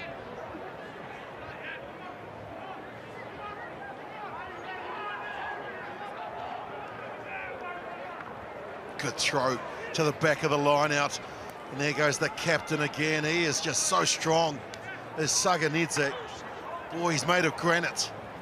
He's as tough as they come, as is this young player, Abanadze. Nothing on. They look to the right. And Yalahornia fights and eventually gets his way to the ground. Abanadze. They go a little wider, and this is a nice run too from the right winger, wearing jersey number 11, Saganadze. Tackle, roll! Good, 15. Heading towards the midfield. Good attack, good depth here from the Georgian team as well. A couple of props standing up, thinking that they're wing 3/4, and one of them is Jabaridze, just missing the one in front of the 3. And an error there from the Georgians. Good turnover there, but he's put a foot in touch, and so... Ball in touch. Jamie Nutbrown says ball in touch. Georgian feed to the lineouts. Great piece of awareness early in those phases. Poor pass from Aprasidze. But Abanadze just had the awareness just to control the ball with his foot, pick it up, and hunt out contact at the same time as buying some time for his support runners. Got the ball back. Really intelligent play. Great to see from the Georgians. Pabidze gets it into the number 8, Yalahornia. That's once. Once it stops, they've got to use it, but the momentum continues here. It's an area of the game that they've identified and targeted, and they're going to get rewarded for it as well. Collapsing, and they got on with it. Here goes Aprasidze. That's a professional foul because he was never onside, the captain, and now they take exception to it. Now they come rushing, and they don't need to do that.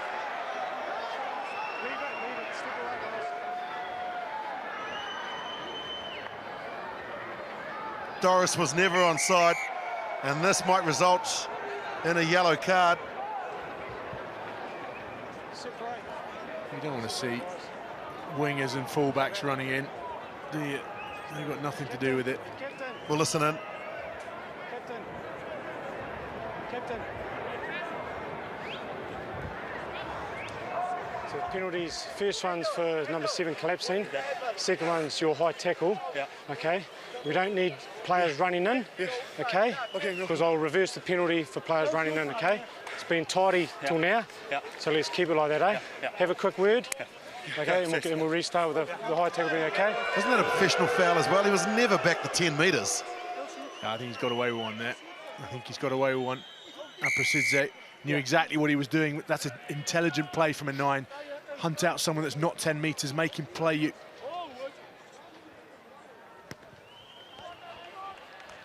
Oh, what a kick. Not much of an angle. But now they're 10 metres out, and they're going to make some changes here. Our Island. Matthew Agnew comes on for Aaron Hall.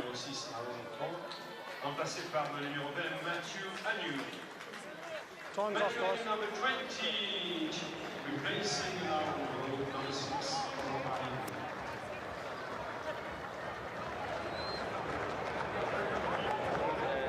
Those Irish forwards, they'll be feeling it tomorrow. They've been really tested today. Quickly they hoist the captain in the air, and it's sacked. Number 5, red, obstruction. Number 5, red, obstruction in front.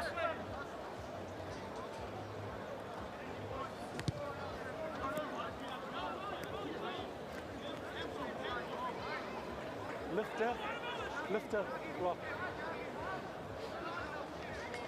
You can see Machaladze just nipping in behind Saganadze. There's a couple of those finer details, perhaps, that the Georgians have got wrong today. They've been pulled up on as well, and rightly so. Jamie Nutt-Brown. Well, they led 17-8 at the break. They scored the only try of the second half. And now Ireland with fresh legs. And that's a lovely ball from Doris around the corner. Some real confidence here from the players off the bench. Byrne has done well. And again, they carry through Daly. Best passage of play from the Irish, and the flat pass out to Doris.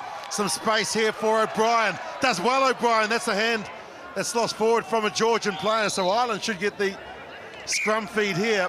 Knock on red in the tackle. Well, Harry Byrne has brought some life to this Irish backline, and that's the best passage of play we've seen in the second half.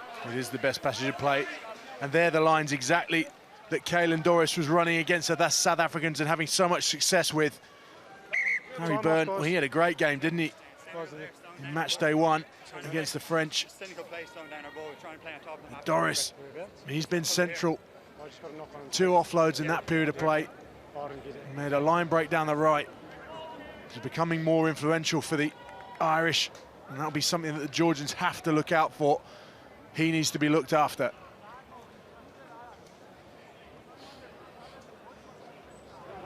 There is Caelan Doris, 10 carries for the 41 metres. Gets through a power work on defence, and some of the offloads have been first class. There's a lot of work, 14 tackles, still 20 minutes to go.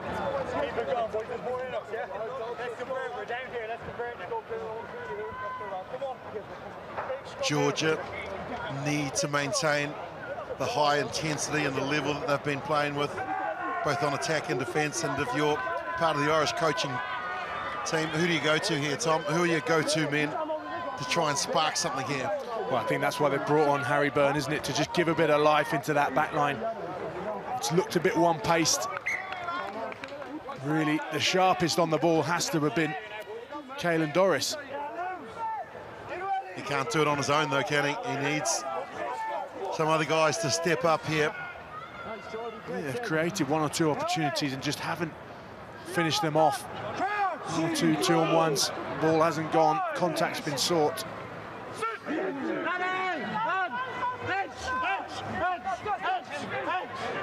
Sullivan feeds, and it is Doris who takes the ball off the back, draws in 3 defenders, keeps pumping the legs, does the captain over the advantage line. There's some gaps here.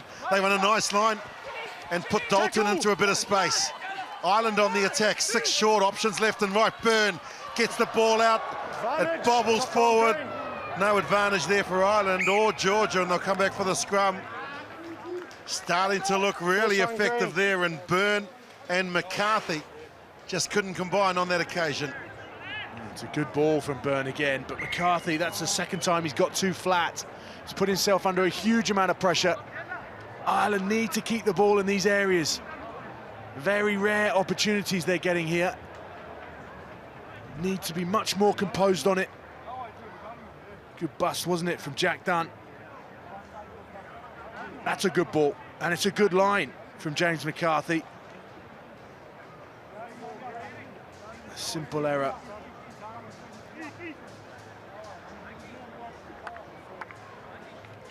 Cormac Daly coming on for Matthew Dalton, so they'll make that change shortly. Ireland as Yala Hornier gets a little bit of the magic water. 18 to play in this game, and Ireland need to score immediately.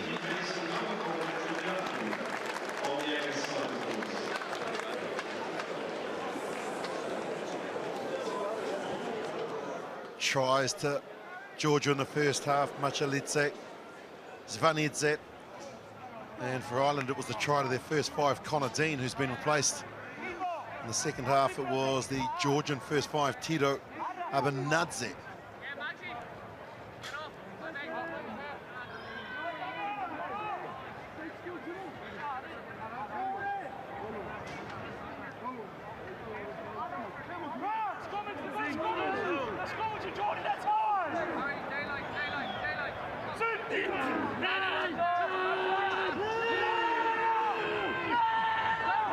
Yellow Hornier has been told he's got to use it now, and so he picks the ball off the back. Goes straight through to the first defender. Doris tried to get his hands on the ball, couldn't do so legally, and now leaves it. The props go to work again. Gorgiashvili has lost it forward, and this is the pressure we're talking about from Ireland. Yeah, it's a knock-on from Jabaridze. Oh, and he's frustrated with that, isn't he? Just tried to overcomplicate things slightly there, Georgia. Get the set piece right. Use the pickup from Yalahonia and then clear your lines. Don't try and overcomplicate it. They were actually getting further away from the touchline.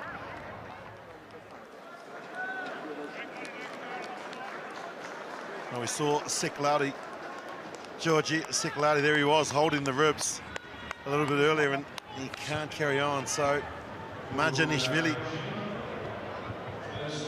replaces him. And look at that, he looks like he's in a whole lot of pain, but that pain will be gone in 17 minutes if they can continue the scoreline.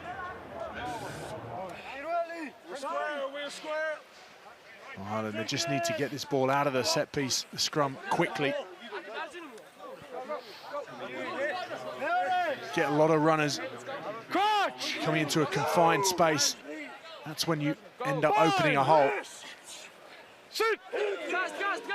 They'll look to promote that right-hand side if they can, get that side of the scrum up for Doris to try and operate, but now O'Sullivan wants it. Running ball, flat pass out to Hume. James Hume held up in the midfield. Now they arrive, ball is on the ground, the pick can go through the middle. Georgia again, stoic and so strong on defence. Stay on the line. They hold to Georgia. Again, attack around the short side, just a metre short. They're confident they've got it down, but the referee says held up, 5 metre scrum. Again, a great series of defending. Last gasp ditch tackles. Massive effort from the Georgians to keep the Irish out. You just feel the Irish really need 1 or 2 passes just to get a bit wider from that breakdown. That's where the Georgians are slightly weaker. That said, they love a bit of D, especially in this game. They've defended brilliantly.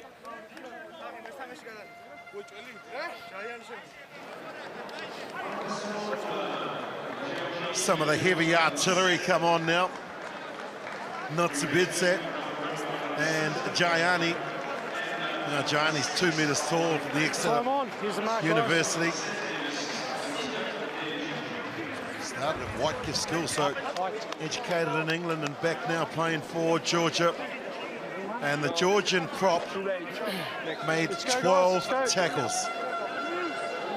That's a massive effort, isn't it? Huge effort.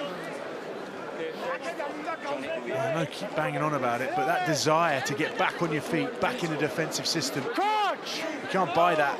That just takes all-out hard work. You can't coach desire. And this Georgian team have got plenty of it. Doris keeps the ball in the boot. Now he picks and goes. Doris, just a metre short, reaches over. They're going to have a look upstairs. I think this might be a try. Great determination from Doris. TMO, you there, Shane? Yeah, Jamie, go ahead. Can you give me any reason not to award the try, please? Looking for any reason not to award the try? Yes. Okay, thanks. You can hear the question. Jamie Nutbrown. Pretty sure it is a 5-pointer for Caelan Doris. The only reason he will not award this try is if Doris is tackled and hasn't released the ball and has carried on. So here, he's tackled, he must release the ball. He hasn't, he's held on to it, and he's double movement, and that won't be a try. That's what I'm seeing there, Shane, is Green is tackled, and he's propelled himself forward to get across the line. You've seen the same thing? Yeah, hang on a sec, mate. I'm just looking at one last angle.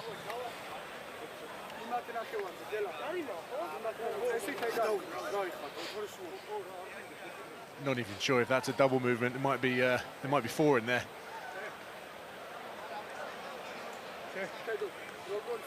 Go back, go back. You there, Jamie? Yes. Yeah, 8 Green is tackled and has then made 2 motions to get to the line. Yeah.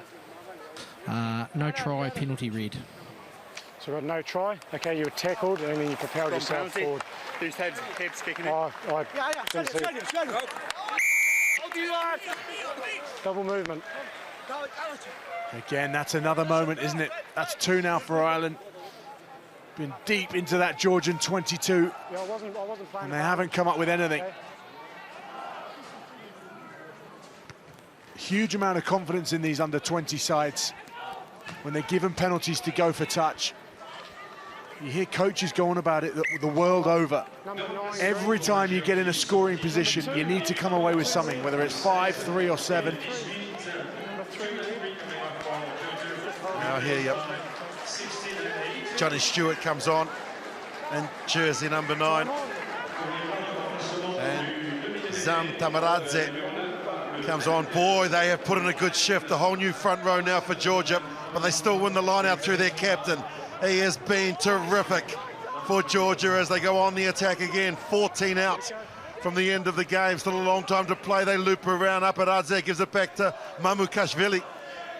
Not so many options there for the fullback. He runs into the new player of Johnny Stewart, who makes the first up tackle. Here goes the captain again, Zaganidze. Tackled, so they've got to release him now. He's inside the 22, so Aparadze does the right thing and finds the touchline. No, the ball's inside, guys. Great clearance from Aparadze. The Georgian captain, Saganadze, he's carrying well. He's just very lateral in the way he's carrying. Just needs to get a bit more direct, get over the gain line.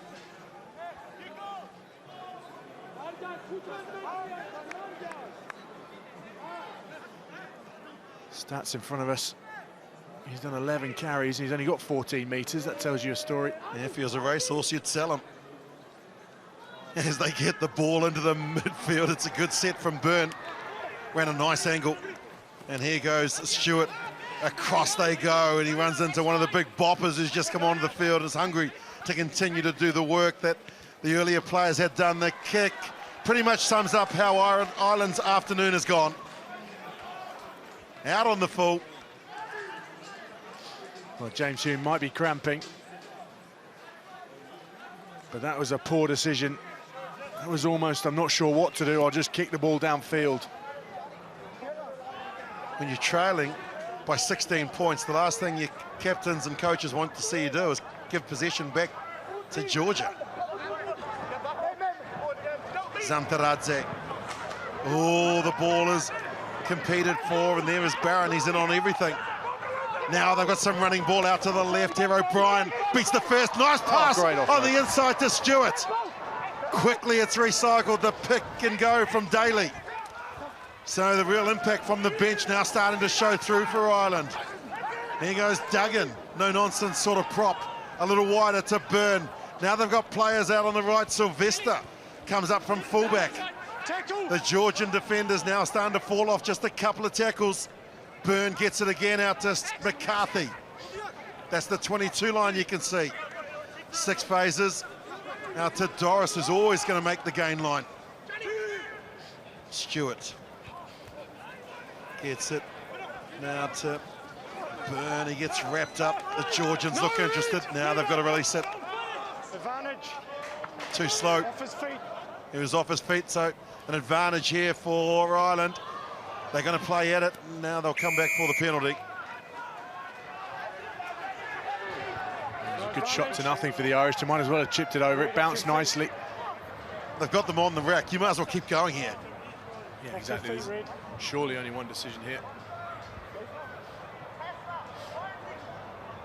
I think also just lost a bit of momentum, haven't they? Everything's slowed down in pace, the decision-making, the actual completion of the skills. I would have just tapped and gone there. You got 11 minutes, wasting a minute to get to the line out. Also, Georgia, they're pretty happy to be in those set-piece environments. And they won't be daunted by the Irish coming in and having a crack at them from a driving line-out perspective. They'll be pretty keen to have a go. A few lads with fresh legs in that Georgian pack. We want a chance to show what we can do. Crucial stage of the game, this. They must score. They peel off the back. Doris with the offload. Now they're in. Oh, good play from Doris. The captain read it beautifully, and Johnny Stewart's in the corner. It's that man again, isn't it? Caelan Doris. Just sucking in defenders, riding tackles, using his strength and power. Where you are? You can see him just at the back. Timed it well, didn't he?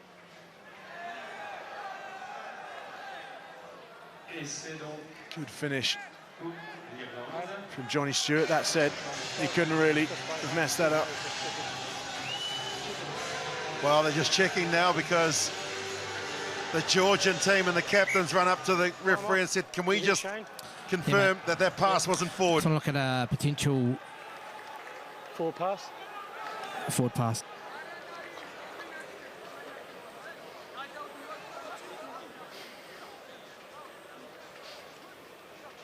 Just looking at the forward pass from 8 here. Yeah, it's clear there. Oh, this is going to be scrubbed off. No try, guys. Forward pass. This is one thing you could say, is actually Jonathan Stewart was so flat Time off. that Caelan Doris couldn't fix that last defender, so he had to go through the tackle to try and get his arms beyond. But that makes the skill that much harder to execute. And again, it's cost the Irish.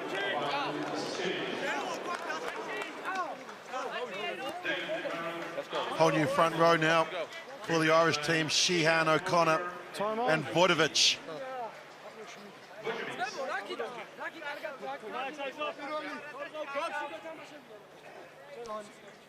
Well, they've sent on a new front row, but they probably needed the guy that's got an S on his front of his cape.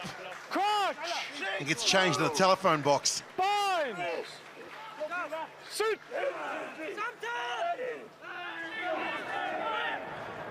Up to the ZZ, feeds it, and here goes Yellowhornia. Wow, that's an impressive run.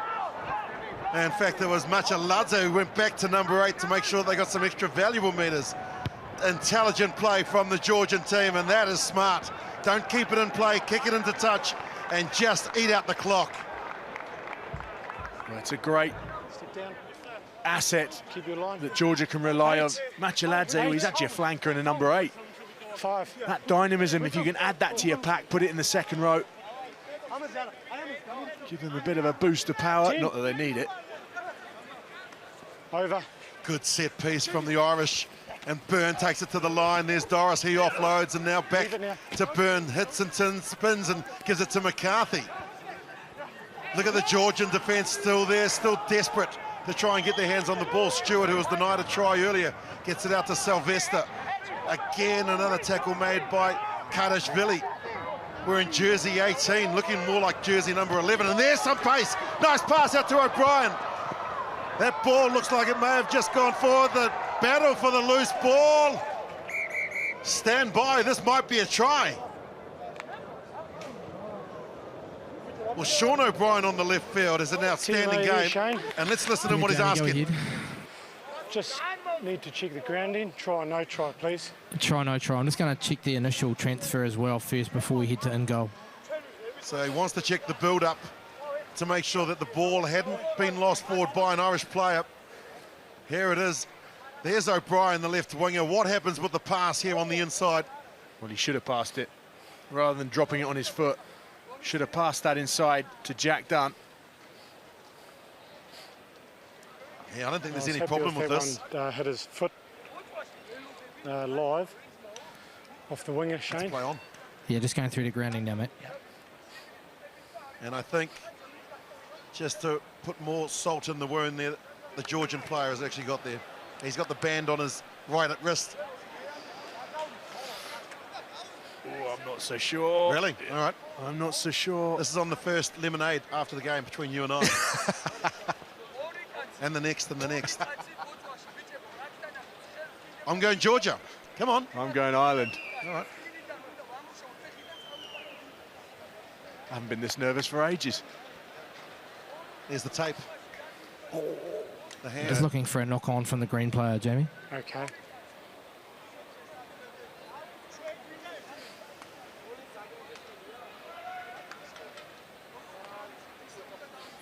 That's a good spot by the TMO. Probably a knock on, I think.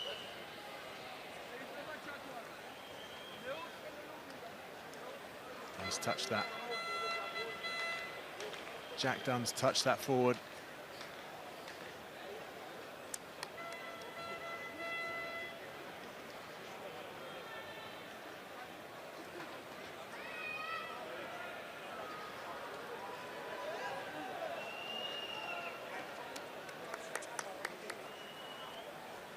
One thing we both agree on, it won't be a Are you try. there, Jamie? Yes. Green 5 has knocked the ball on in the field of play first. Scrum 5, red. Time on, no try. Got a knock on by 5 green. Okay, scrum red.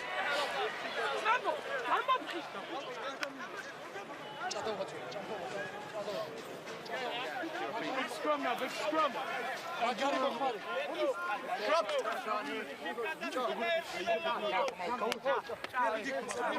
Rose! Hold the weight, hold the weight! Well,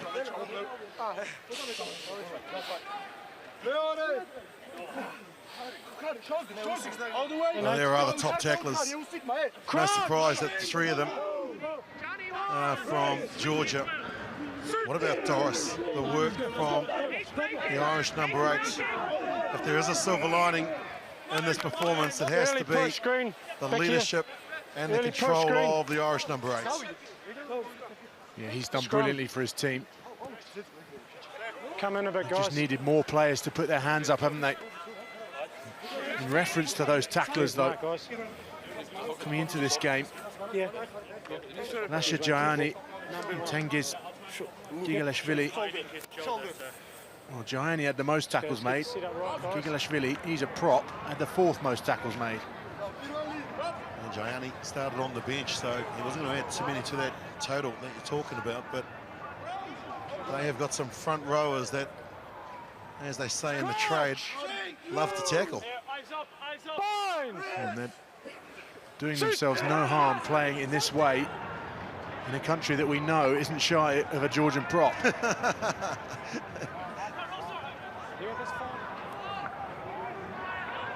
he goes. Up to Zidze. They can't touch the halfback until he's picked the ball up. With his hands on the ball, that doesn't matter. But now the concrete mixers, the guys that mix concrete with spoons, get their hands on the ball. And there is the clearance now from Zidze.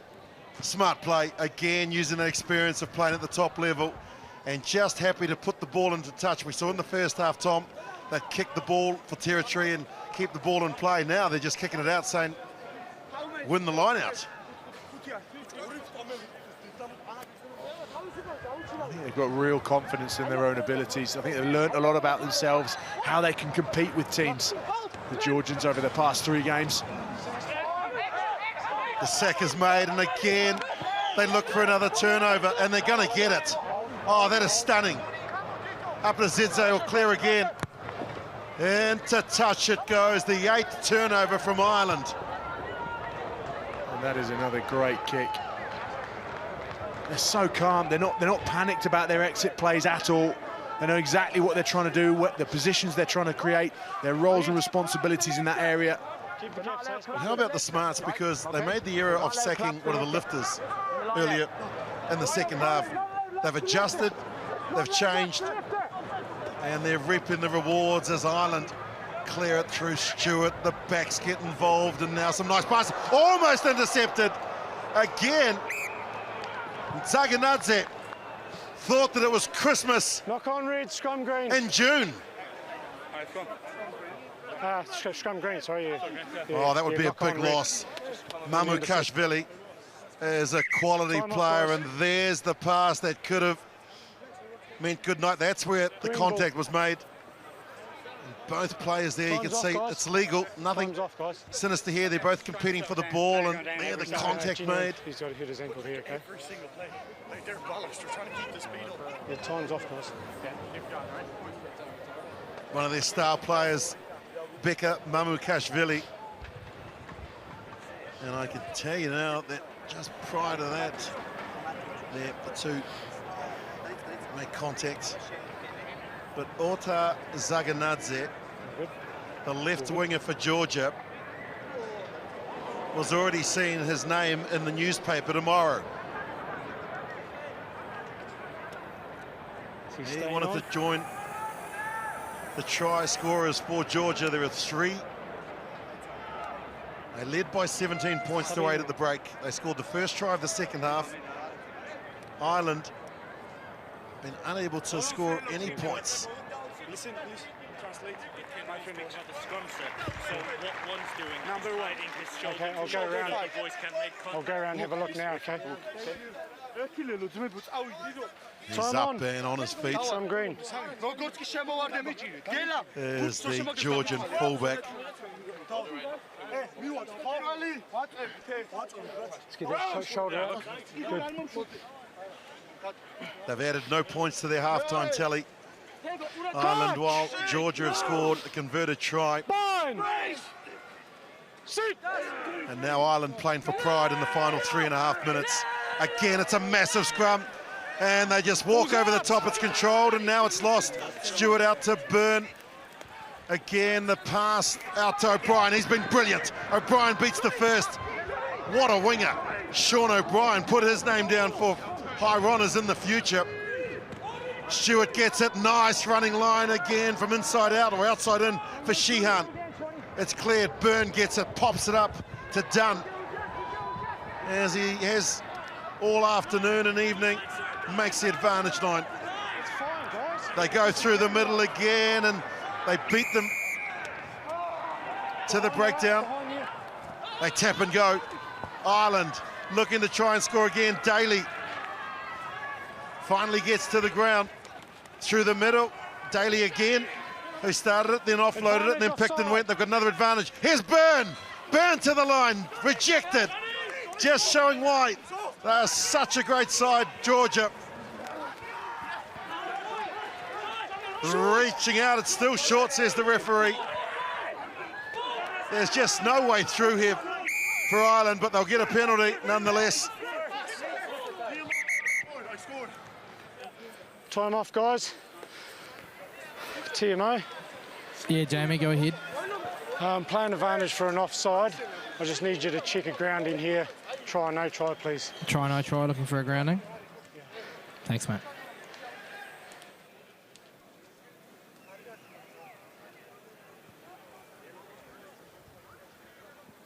Well, the Irish team convinced Jamie Nutt-Brown to go upstairs. He's convinced that he got it on the line.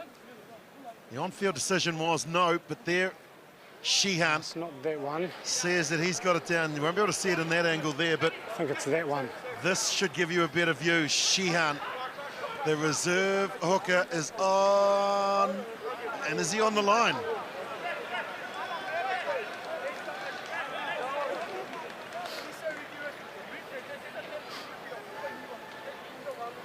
There's the ball. Touched I'm just looking at the second player potentially grounding it, Jamie. Yes. of the cross. So Timo now saying he's looking at the second player because that he can't move forward, but the next player who comes in and pushes it forward can. And he doesn't.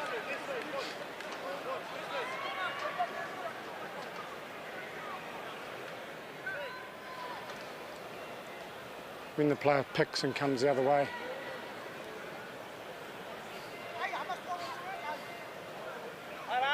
This guy here.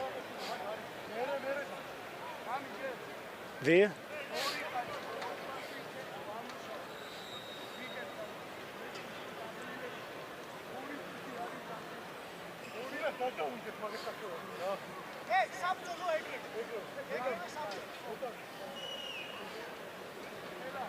Wow. I think that's going to be a There, water. Jamie. Yes. Green 19 grounds the ball, try. Okay. So they Time have on. scored here. Cormac Daly scores for Ireland. And they do get their second try of the match. Byrne wants to get on with it quickly. Oh, terrific work from the officials. Having a look, and Byrne says, yes, let's make it 7. Still time to play. That is a miracle try from Cormac Daly. Only Wormcam could capture that. Boy, he got his hands on the ball and went straight through the middle of the ruck. Planted it over the line. And Ireland finally get some reward.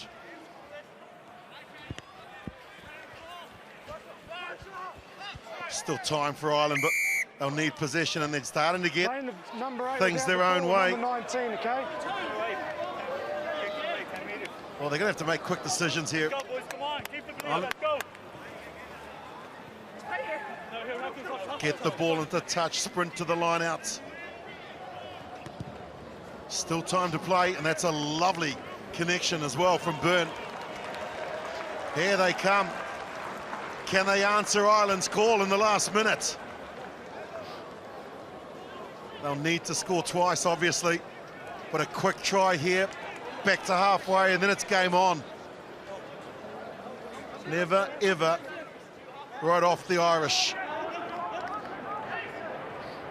Still time to play as Dunn is the go-to man in the hands of Doris.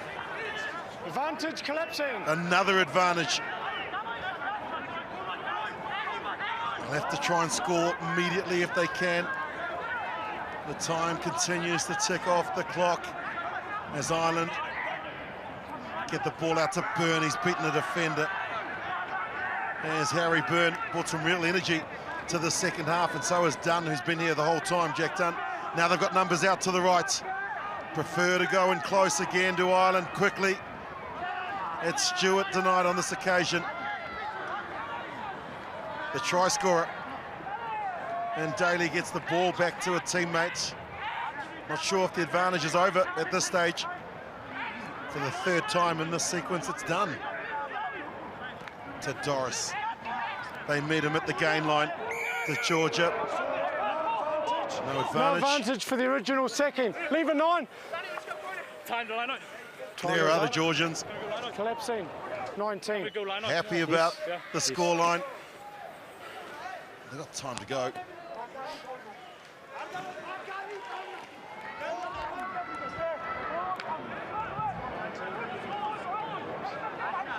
Last passage of play now into referee's time, and too little too late for the Irish.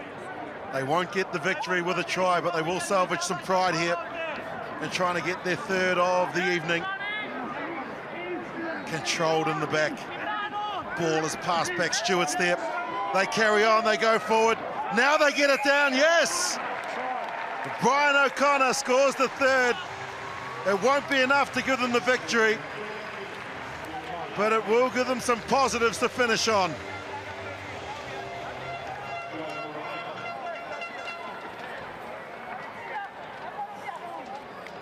Too little, too late from the Irish. Showing the spirit and the commitment in the last 5 minutes of this regular time. Nice play from the tight head prop, Brian O'Connor.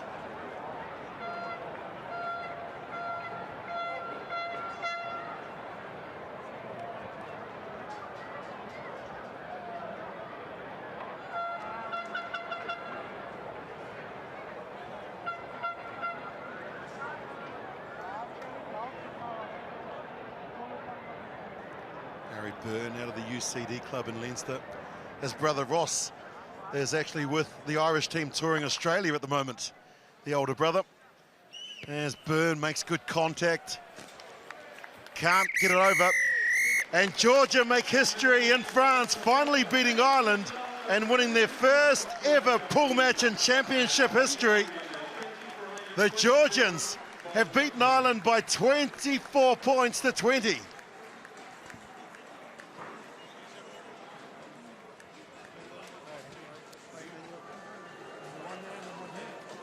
I don't.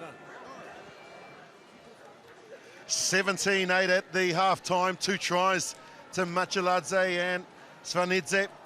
Ireland responded through Dean, and then Georgia. An early try to their outstanding first 5 in Abanadze. Ireland scored 2 tries in the last couple of minutes of regular time, but Georgia become the giant killers in 2018, and they have secured a spot in the 2019 World Rugby Championships. What a moment, what an occasion, and what a day for Georgian rugby.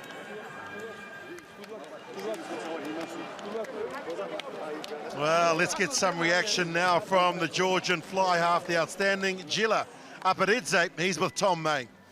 A fantastic result for Georgia. You secure your place in next year's competition. How pleased are you? Yeah, thank you, boys. Thank you, our opportunity, guys. Yes, we won, but we wanted a bonus point. Doesn't matter. Yeah.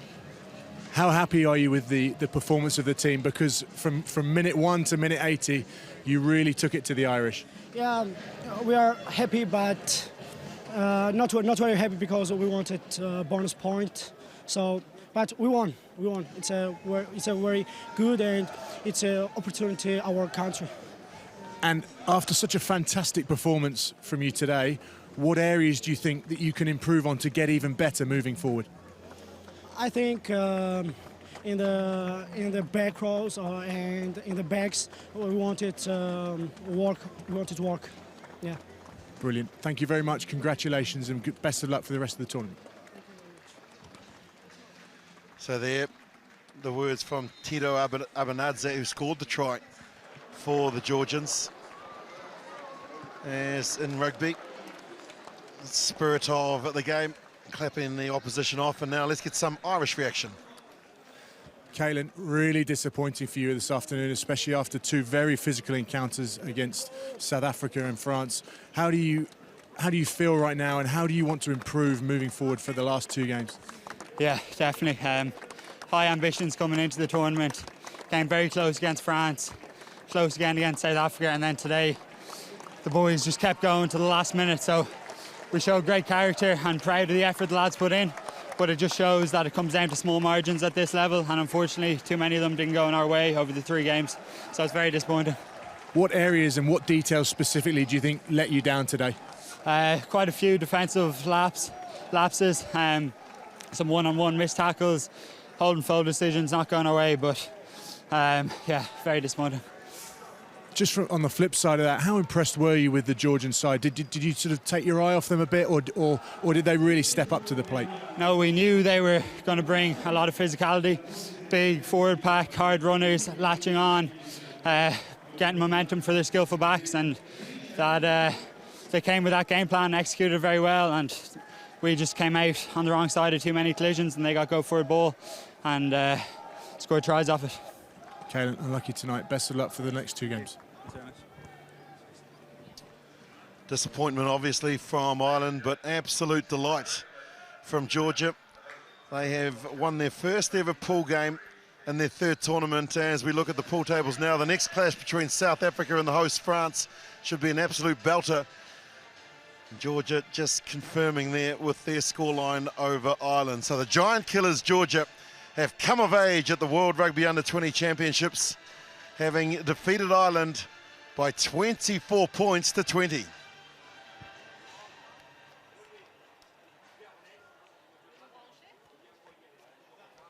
L'événement rugby parisien ne pas manquer avant l'été, le HSBC Paris Sevens 2018. La dernière étape du circuit mondial de rugby à 7.